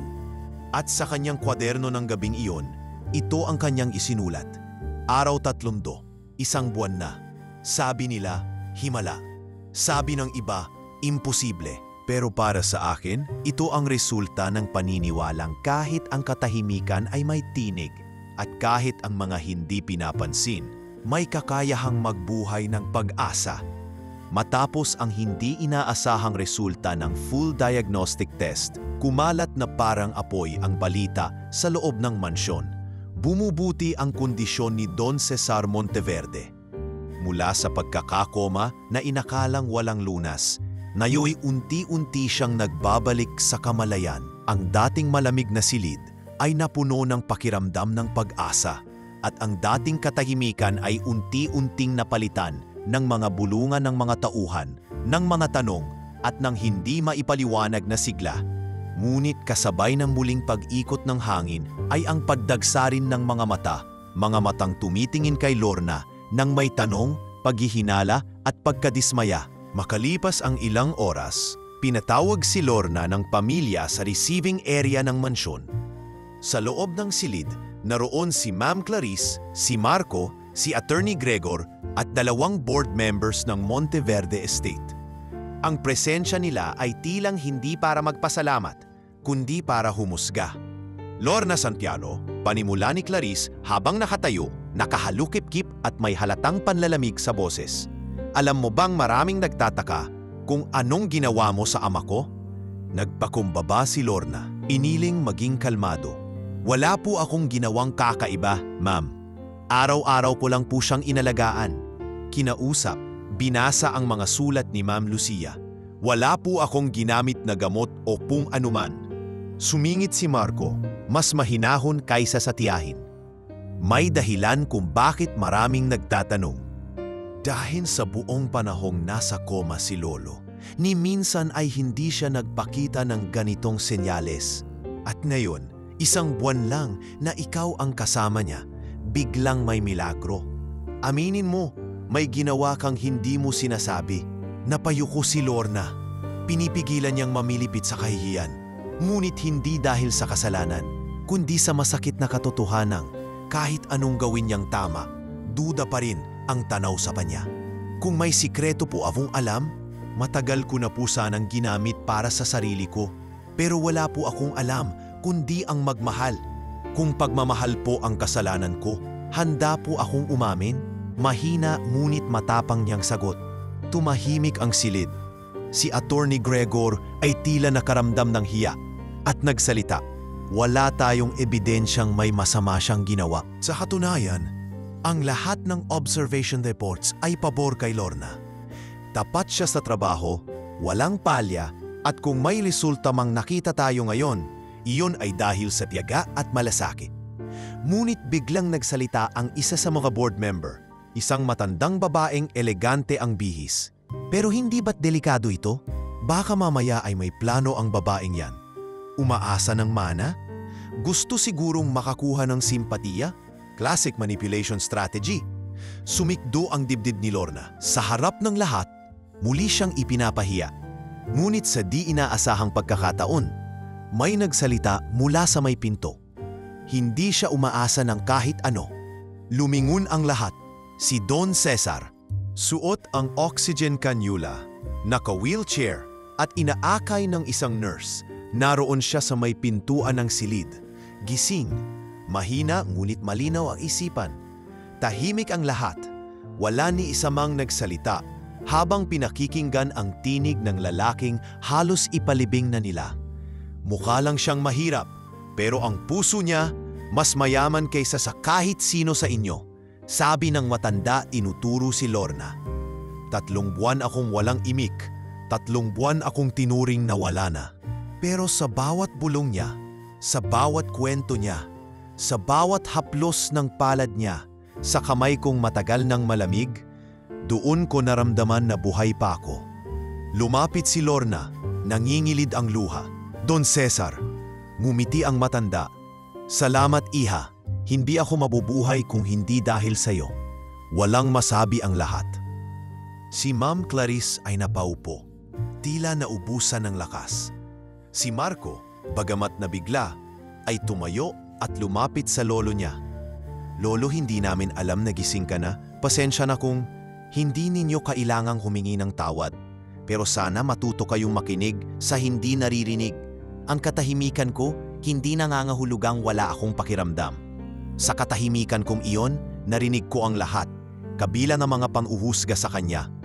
Muling humarap si Don Cesar sa lahat. Kung may utang ang pamilya kong ito, utang namin ang buhay ko sa isang labandera. Kaya mula ngayon, ituring niyong parte ng pamilya si Lorna. Hindi bilang taga-silbi, kundi bilang tagapagligtas. Sa mga sumunod na araw, mabilis kumalat ang balita. Ang mga doktor ay nanatiling tahimik, ngunit hindi maitago sa kanilang mga ulat ang resulta.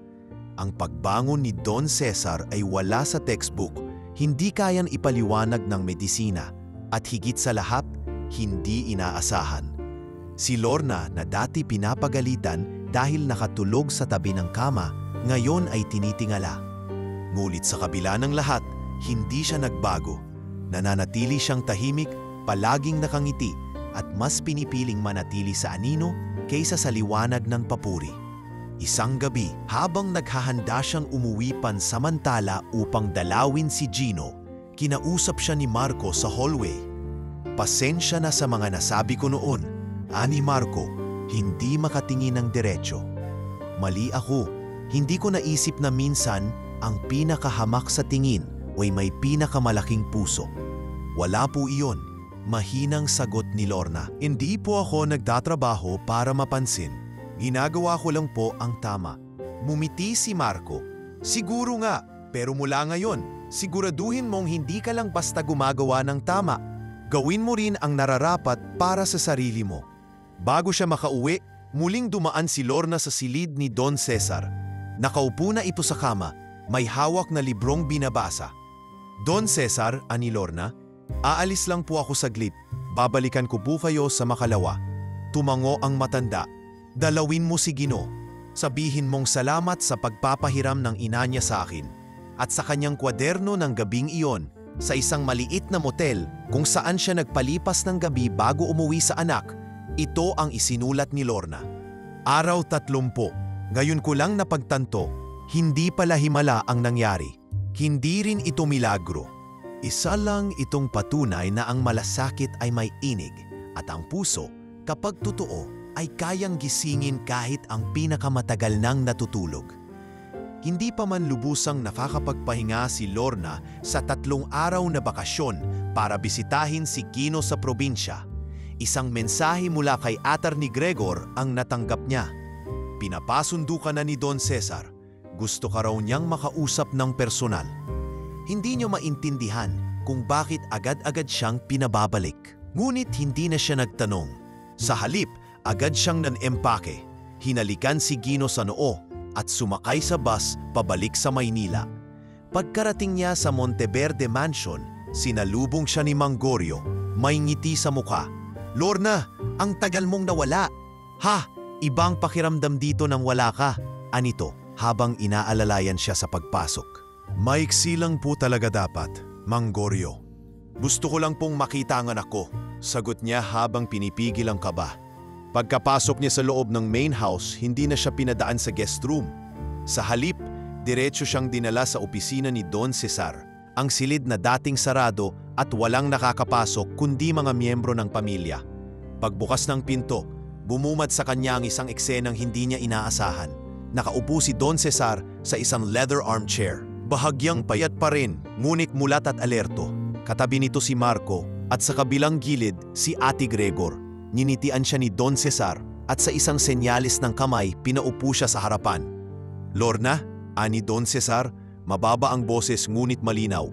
Araw-araw kitang hinihintay. Hindi ko maipaliwanag kung bakit. Pero habang wala ka, parang may kulang. Hindi kumpleto ang katahimikan. Napayuko si Lorna. Pasensya na po kung biglaan akong umalis. Gino po kasi medyo nilagnat, pero maayos na po siya. Walang dapat ihingi ng pasensya. Ikaw na ang tanging tao sa bahay na to na kayang magsabi ng totoo nang hindi natatakot. Wika ng matanda. Sumabat si Marco. Lolo, kaya po namin kayong pinatawag ulit si Lorna ay dahil may nais kayong sabihin sa kanya. At may alok. Nagkatinginan sina Loina at Don Cesar. Sa loob ng ilang segundo, parang bumalik ang lahat ng alaala. Ang mga araw ng katahimikan, ang mga gabi ng pag-iyak niya habang nakatingin sa pasyente, at ang mga liham ni Lucia na binabasa niya tuwing gabi. Lorna, mahinang sabi ni Don Cesar, alam kong binayaran ka ng pamilya ko para alagaan ako sa loob ng 1 buwan. Pero hindi pera ang ibinigay mo sa akin. Binuhay mo ako sa paraang hindi kayang sukatin ng kahit anong salapi. Kaya't nais kitang kunin bilang aking personal companion, hindi na bilang tagapag-alaga, kundi bilang isang taong pinagkakatiwalaan ko. Napakunot ang noo ni Lorna. Don Cesar, hindi ko po alam kung nararapat po akong manatili pa. Marami na pong hindi sang-ayon sa akin dito. Mas lalo kang dapat manatili singit ni Marco. Lahat ng bagay na inakala naming hindi mo kayang gawin, nagawa mo. Hindi mo kailangang kumpinsihin kami. Pinatunayan mo na. Nagulat si Lorna sa narinig. Ang dating malamig at mapanghusgang Marco, ngayon nakatingin sa kanya na may respeto at pagtanaw ng utang na loob. Maakatanggap ka ng mas mataas na sahod, mas maayos na kwarto, at ikaw ang magiging tanging taong may access sa araw-araw kong schedule.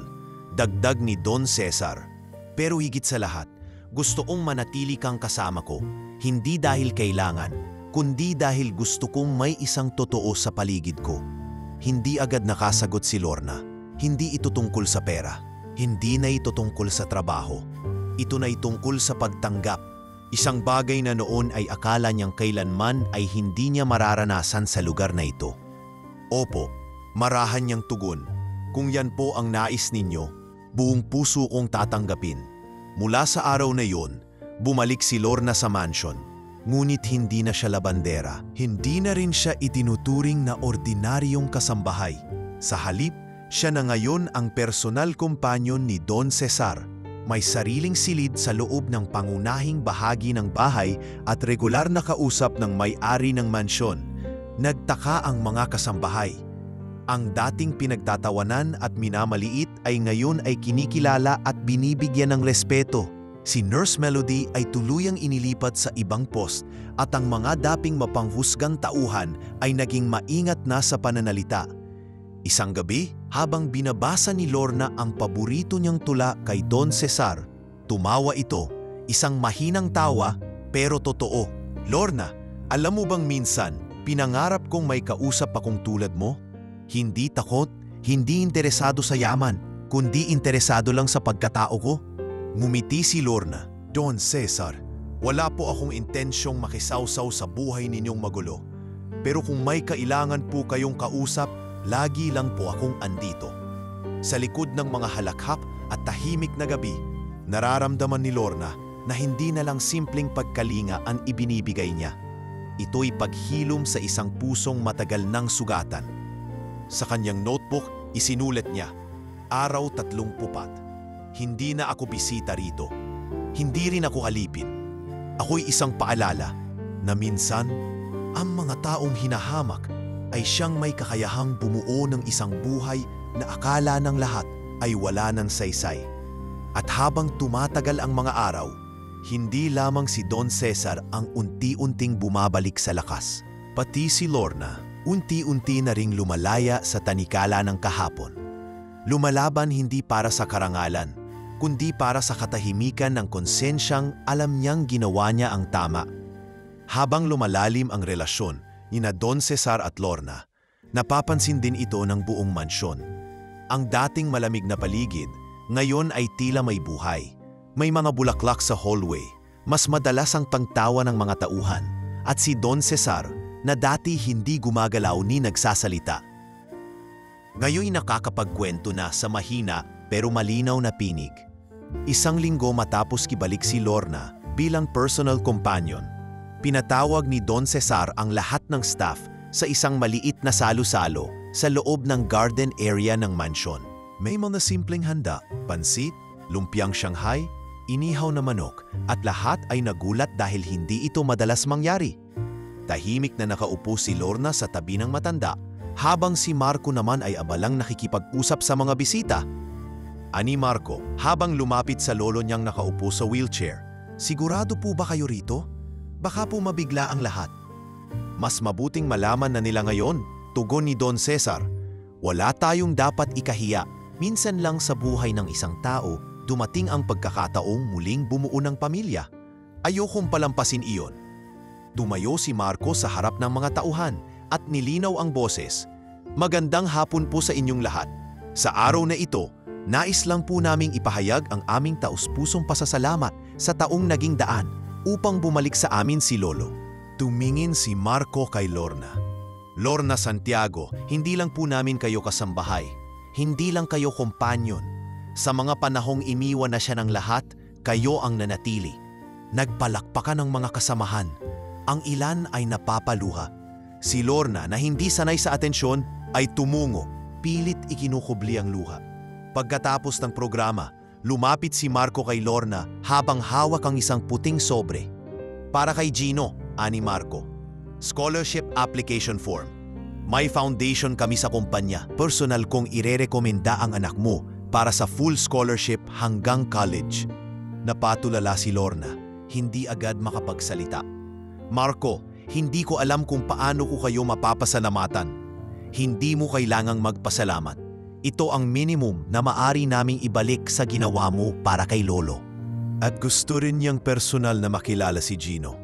Minsan daw kasi, ang bagong pamilya ay hindi kailangang kadugo, kundi kadamay. Ilang araw matapos ang salo-salo, dinala ni Lorna si Gino sa mansyon. Kinakabahan ang bata, suot ang kanyang pinakabagong polo na kahit medyo masikip na, ay pilit pinakintab ni Lorna. Ma, ang laki ng bahay nila. Baka po hindi ako bagay dito, bulong ng bata. Ngumiti si Lorna. Gino, hindi sinusukat sa laki ng bahay kung saan ka nababagay. Ang mahalaga, may puso pang dalang totoo. Sa loob ng silid, nang makita ni Don Cesar ang batang si Gino, napangipi siya. Lalaki pa lang, matalim na ang mga mata.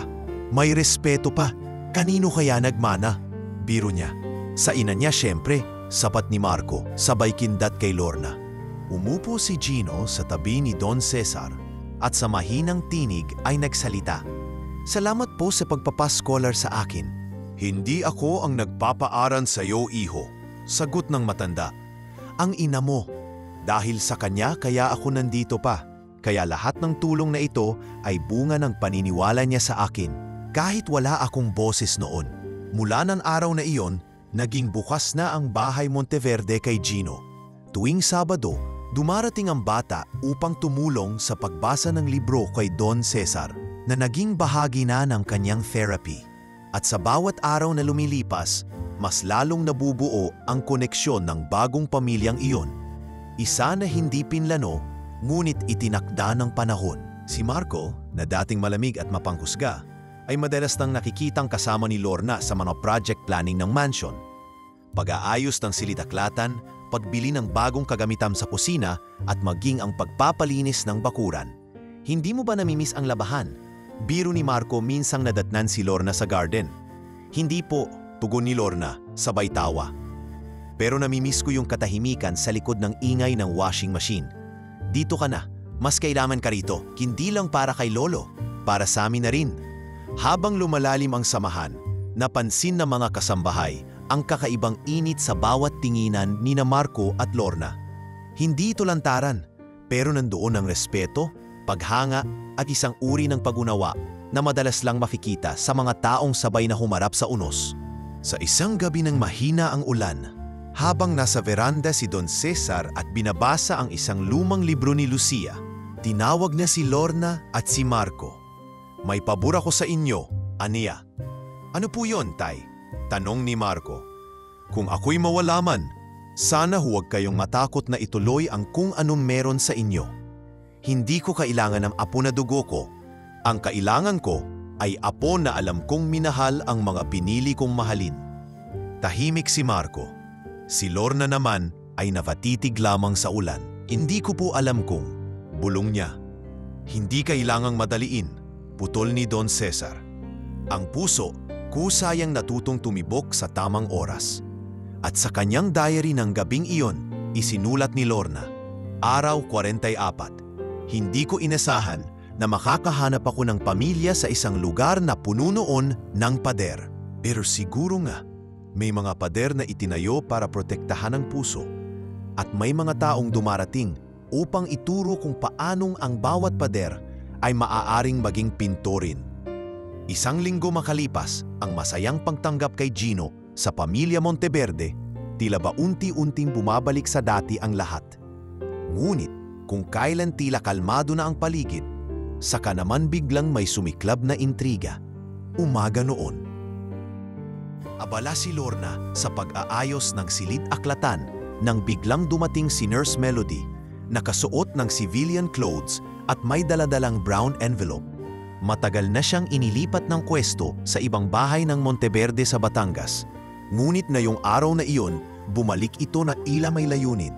Pwede ba kitang makausap, Lorna? Tanong nito, malamig ang tinig. Napatingin si Lorna at bahagyang natigilan. Opo, saan po? Dito na lang, saglit lang to, tugon ni Melody, sabay upo sa silyang nasa sulok ng silid. Lumapit si Lorna at inilapag ni Melody sa mesa ang dala nitong envelope. Alam mo ba kung sino ka talaga? Panimula nito. O masaya ka na sa tingin mong ikaw lang ang tagapagligtas dito? Napakunot ang noo ni Lorna. Anong ibig mong sabihin? Bago pa ako lumipat sa Batangas, may nakuha akong dokumento habang iniimpake ang mga gamit sa lumang opisina. Akala ko wala lang, pero nung binasa ko, nakakagulat. Binosan ni Melody ang sobre at inilabas ang isang lumang birth certificate. Doon nakasulat ang pangalan ng isang babaeng si Corazon de los Santos, ina ni Lorna. Kilalang kilala ko ang pangalan na yan. Dating kasambahay ng Monteverde, tagapagluto, matagal bago nag-resign. Alam mo bang may chismis noon na isa sa mga kapatid ni Don Cesar, si Ramon, ay nagkaroon ng relasyon sa isang kasambahay. Noong panahong yon, pilit tinahimik ang usapan. Hindi agad makagalaw si Lorna. Parang binuhusan ng malamig na tubig ang buong katawan niya. Corazon de los Santos, nanay ko yan. Mahina niyang sambit. Exactly, ani Melody.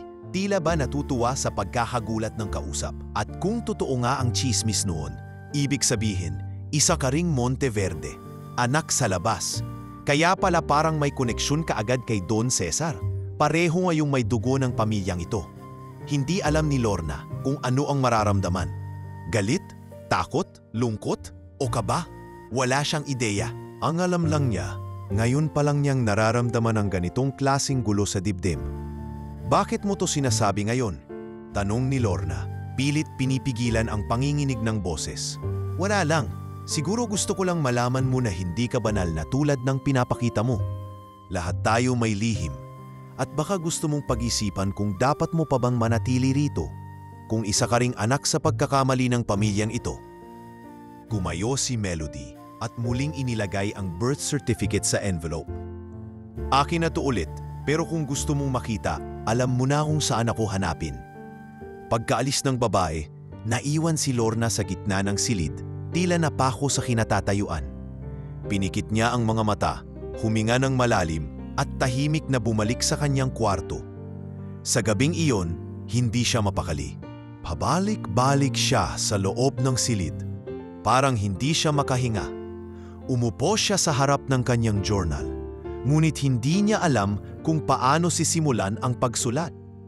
Kinabukasan, habang sinasamahan si Don Cesar sa teras, naglakas loob siyang magsalita.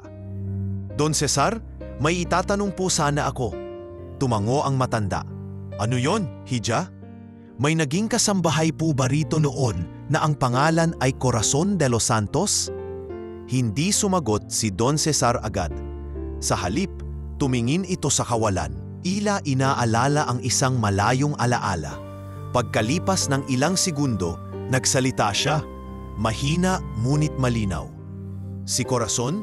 Oo, siya ang isa sa pinakatapat na empleyado namin noon. Tahimik, masipag.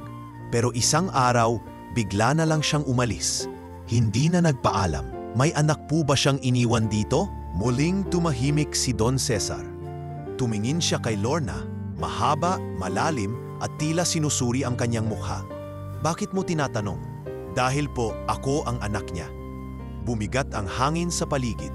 Tumango si Don Cesar dahan-dahan. May hinala ako, matagal ko nang napapansin. Lalo na nang makita kita noong una mong araw sa loob ng silid ko. May mga mata ka na parang kakilala ko. Pero hindi ko na pinilit. Kung totoo nga pong anak ako ng kapatid ninyo, bakit po hindi sinabi sa akin? Dahil ayokong masaktan ka. Ayokong isipin mong kaya kita tinanggap ay dahil may koneksyon tayo.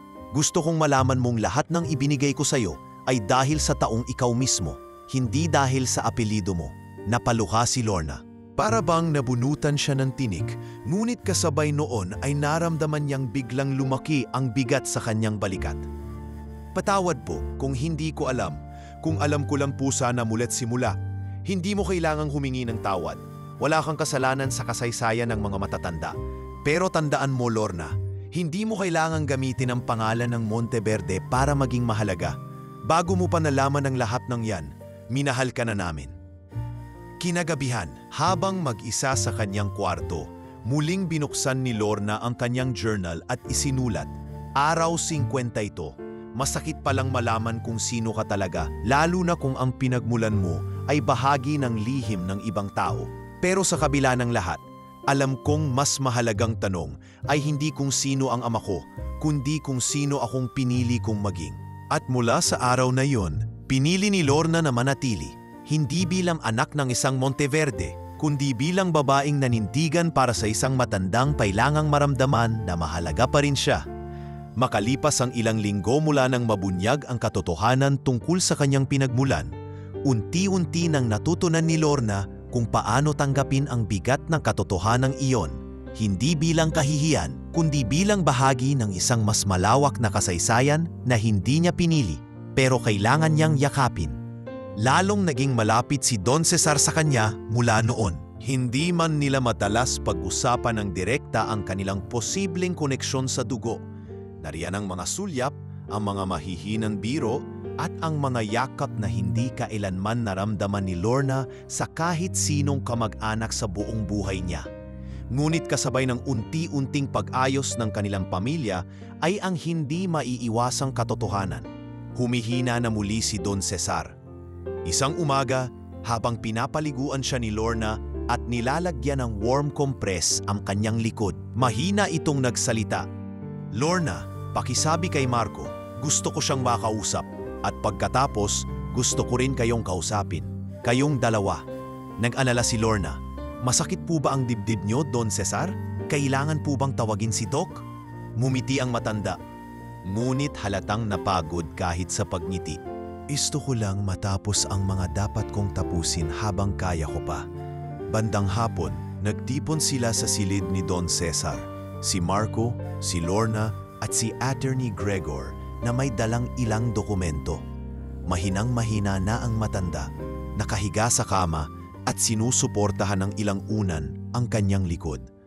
Marco, anak, malaki ang utang ko sa iyo. Sa lahat ng sakripisyo mo para sa negosyo, para sa pangalan ng pamilya. Pero ngayong papalapit na ang hangganan ko. Gusto kong tiyakin na ang yaman nating iniwan ay hindi lang salapi, kundi dangal. Tumango si Marco, pinipigil ang emosyon.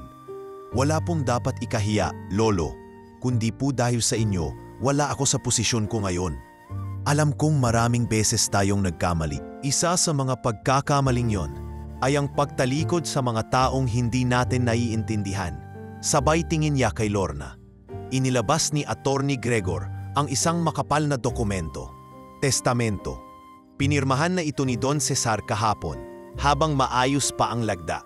Gusto lang niyang ipahayag ito ngayon sa inyong harapan. Nagsimulang basahin ni Attorney Gregor ang nilalaman. Nakasaad doon na ang malaking bahagi ng estate ay mapupunta kay Marco bilang tagapagmana ng negosyo, habang ang ilang pag-aari sa Tagaytay, ang ancestral house ng mga Monteverde, ay ipinagkakaloob kay Lorna bilang pasasalamat sa kanyang naging papel sa buhay ni Don Cesar. Napatingin si Marco kay Lorna. Lorna, totoo ba to? Hindi agad makasagot si Lorna. Tila natuyuan siya ng laway. Don Cesar, napakalaki pong bagay nito. Hindi ko po alam kung pinutol siya ng matanda. Kung may mas karapat dapat pang makinabang sa tahanang iyon, ikaw yon. Doon kayo titira ni Gino. Doon mo itutuloy ang buhay mo. At kung gugustuhin mong bumalik dito, lagi kang may pwesto sa mansyon. Humarap si Lorna kay Marco, bahagyang nangingilid ang luha. Marco, kung sa'yo manggagaling ang desisyong ito, tatanggapin ko ng buong puso. Pero kung may alinlangan ka, wala. Agad na tugon ni Marco, walang alinlangan. Ikaw ang dahilan kung bakit buhay pa ang lolo ko, kung bakit may direksyon pa ang buong pamilya namin. Hindi ko kayang isiping ikaw ay aalis na parang isa lang sa mga empleyado. Isa ka sa amin. Pagkatapos ng pag-usap, tahimik na lumabas si Marco at Ate Gregor sa kwarto. Naiwan si Lorna sa tabi ni Don Cesar. Salamat po, mahinang bulong niya. Pero bakit pa po kayo nag-abala? Hindi ko po kailangan ng bahay ni ng lupa. Masaya na po akong kasama kayo. Tinapik ng matanda ang kanyang kamay. Hindi ako nag-abala para sa iyo. Ginawa ko ito para sa sarili ko. Kasi sa huling sandali ng buhay ko, gusto kong masabi sa sarili kong may isa akong bagay na tama kong naitama. Bumaling si Lorna sa kanyang diary ng gabing iyon at isinulat.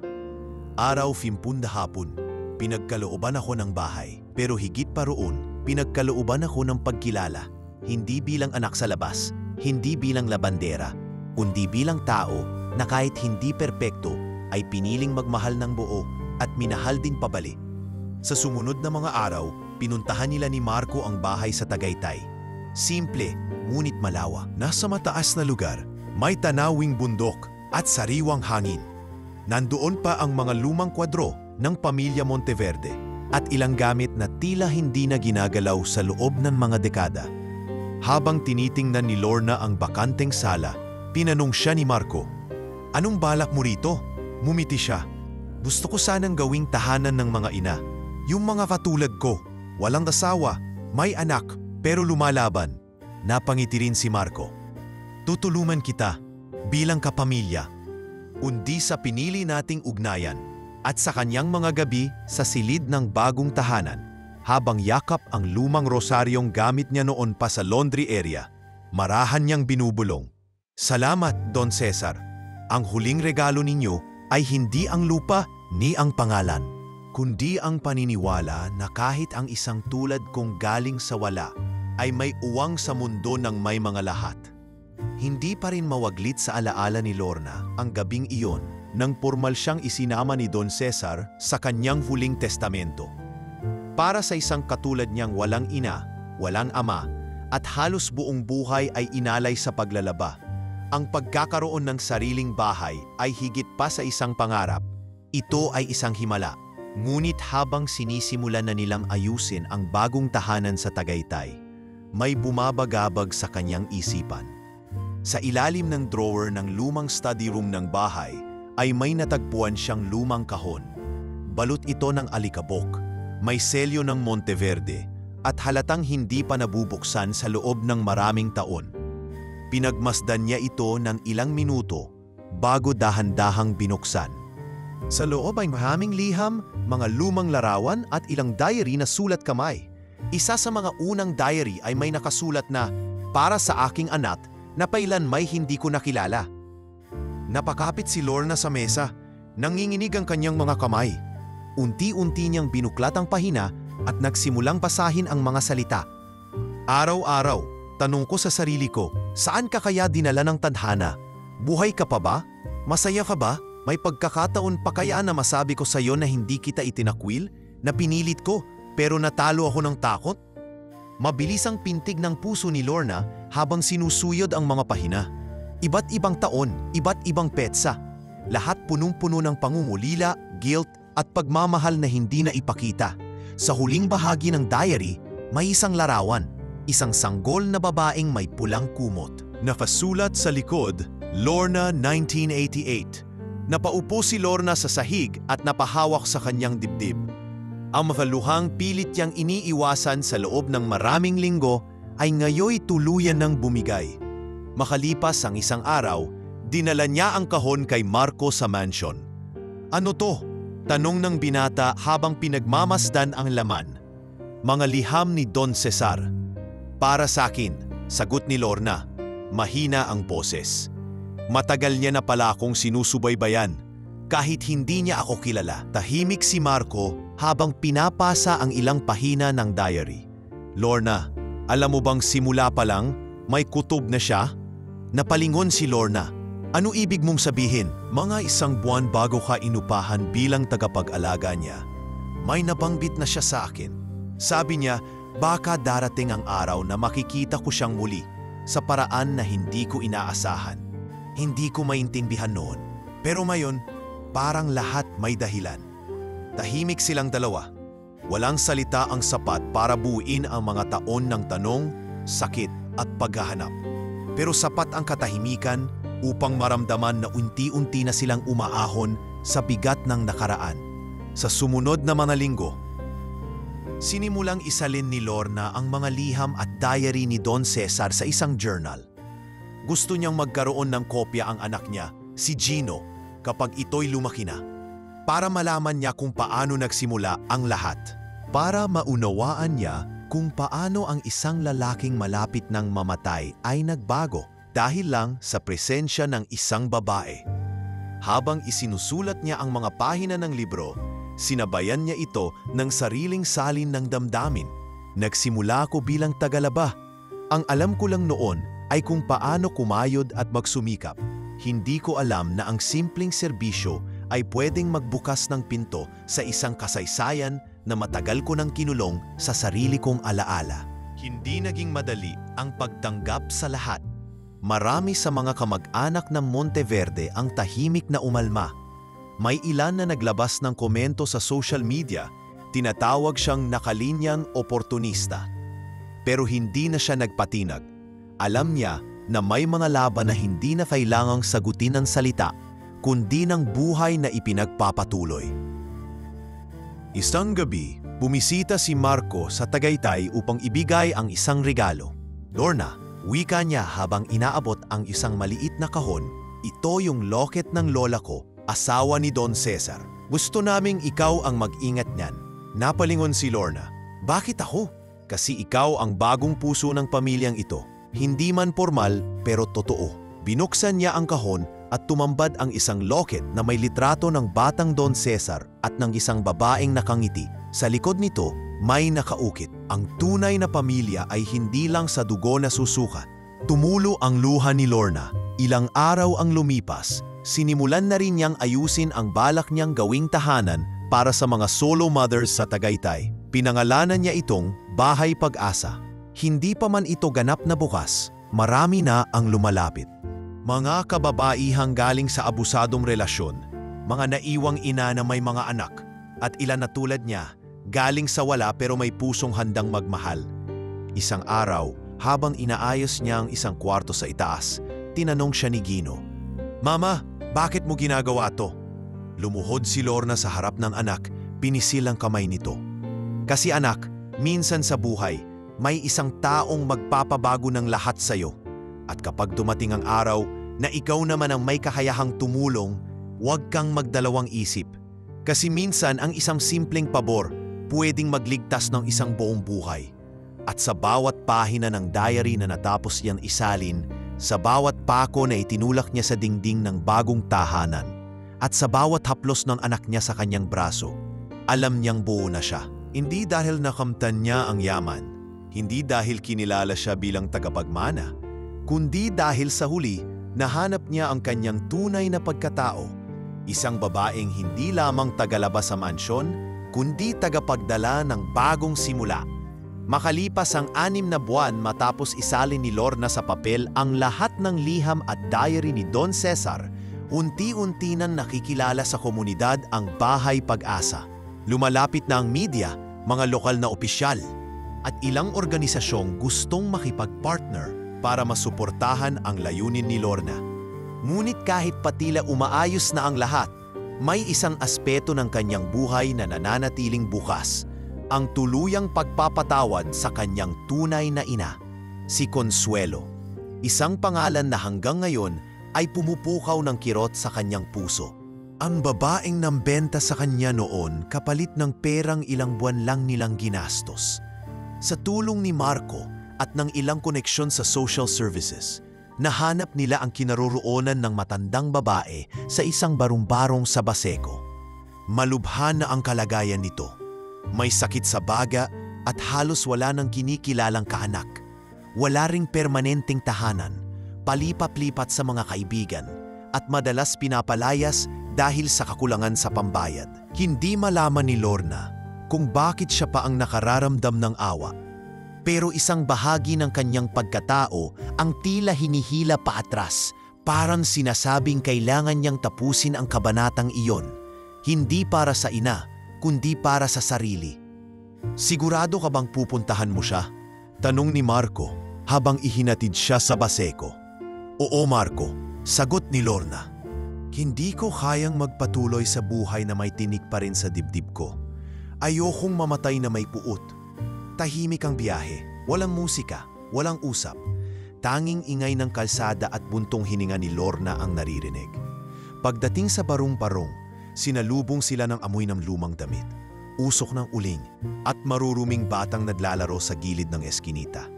Sa loob ng kubo, nakita niya ang isang matandang babaeng nakaupo sa bangkito, payat, tuyot, at may luhang umaagos sa pisngi habang nakatitig sa isang luma at kupas na litrato. "Consuelo?" Mahinang tanong ni Lorna. Dahan-dahang napalingon ng babae. Nanginig ang labi nito. Tila gustong bumigtas ng isang pamilyar na pangalan, pero natatakot sa magiging sagot. "Ikaw ba si Lorna?" Tanong ni Consuelo sa halos pabulong na tinig. Tumango si Lorna, nangingilid ang luha. "Ako nga, yung anak mong ipinagbili mo noon." Hindi agad nakasagot si Consuelo. Tila nalunod sa sariling kahihiyan. Napayuko ito at humagulgol. "Pasensya na anak, pinagsisihan ko ang lahat.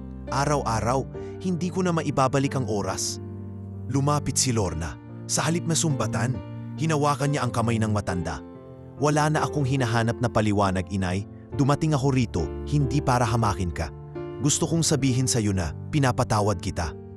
Sa puntong iyon, tuluyan nang bumagsak ang luha ni Consuelo. "Hindi ko deserve ang kapatawaran mo." "Siguro hindi, pero lahat tayo may pagkakasala at sa pagbitaw ko ng galit na ito, binibigyan ko rin ang sarili ko ng panibagong simula." Ilang linggo pagkatapos ng pagkikitang iyon, isinama ni Lorna si Consuelo sa Tagaytay. Sa kabila ng paninira ng ibang kapitbahay at mga kakilala, buong tapang niyang ipinagtanggol ang desisyon niyang bigyan ng tahanan ang sariling ina. "Paano mo pa siya mapapatawad, Lorna?" Tanong ng isa sa kanyang mga kaibigan sa bahay tuluyan. "Dahil kung hindi ko siya bibigyan ng pagkakataong magbago, para ko na ring tinanggihan ang mga pangalawang pagkakataong natanggap ko.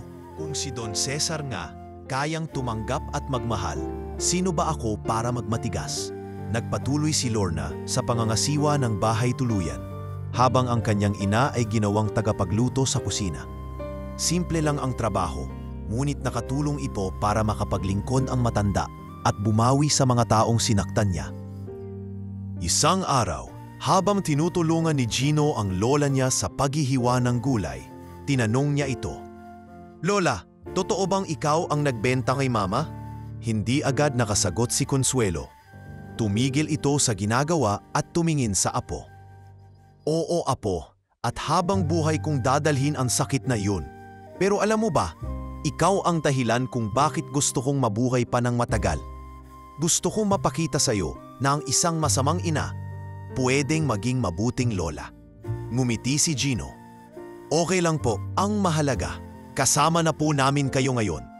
Doon bumagsak ang luha ng matanda.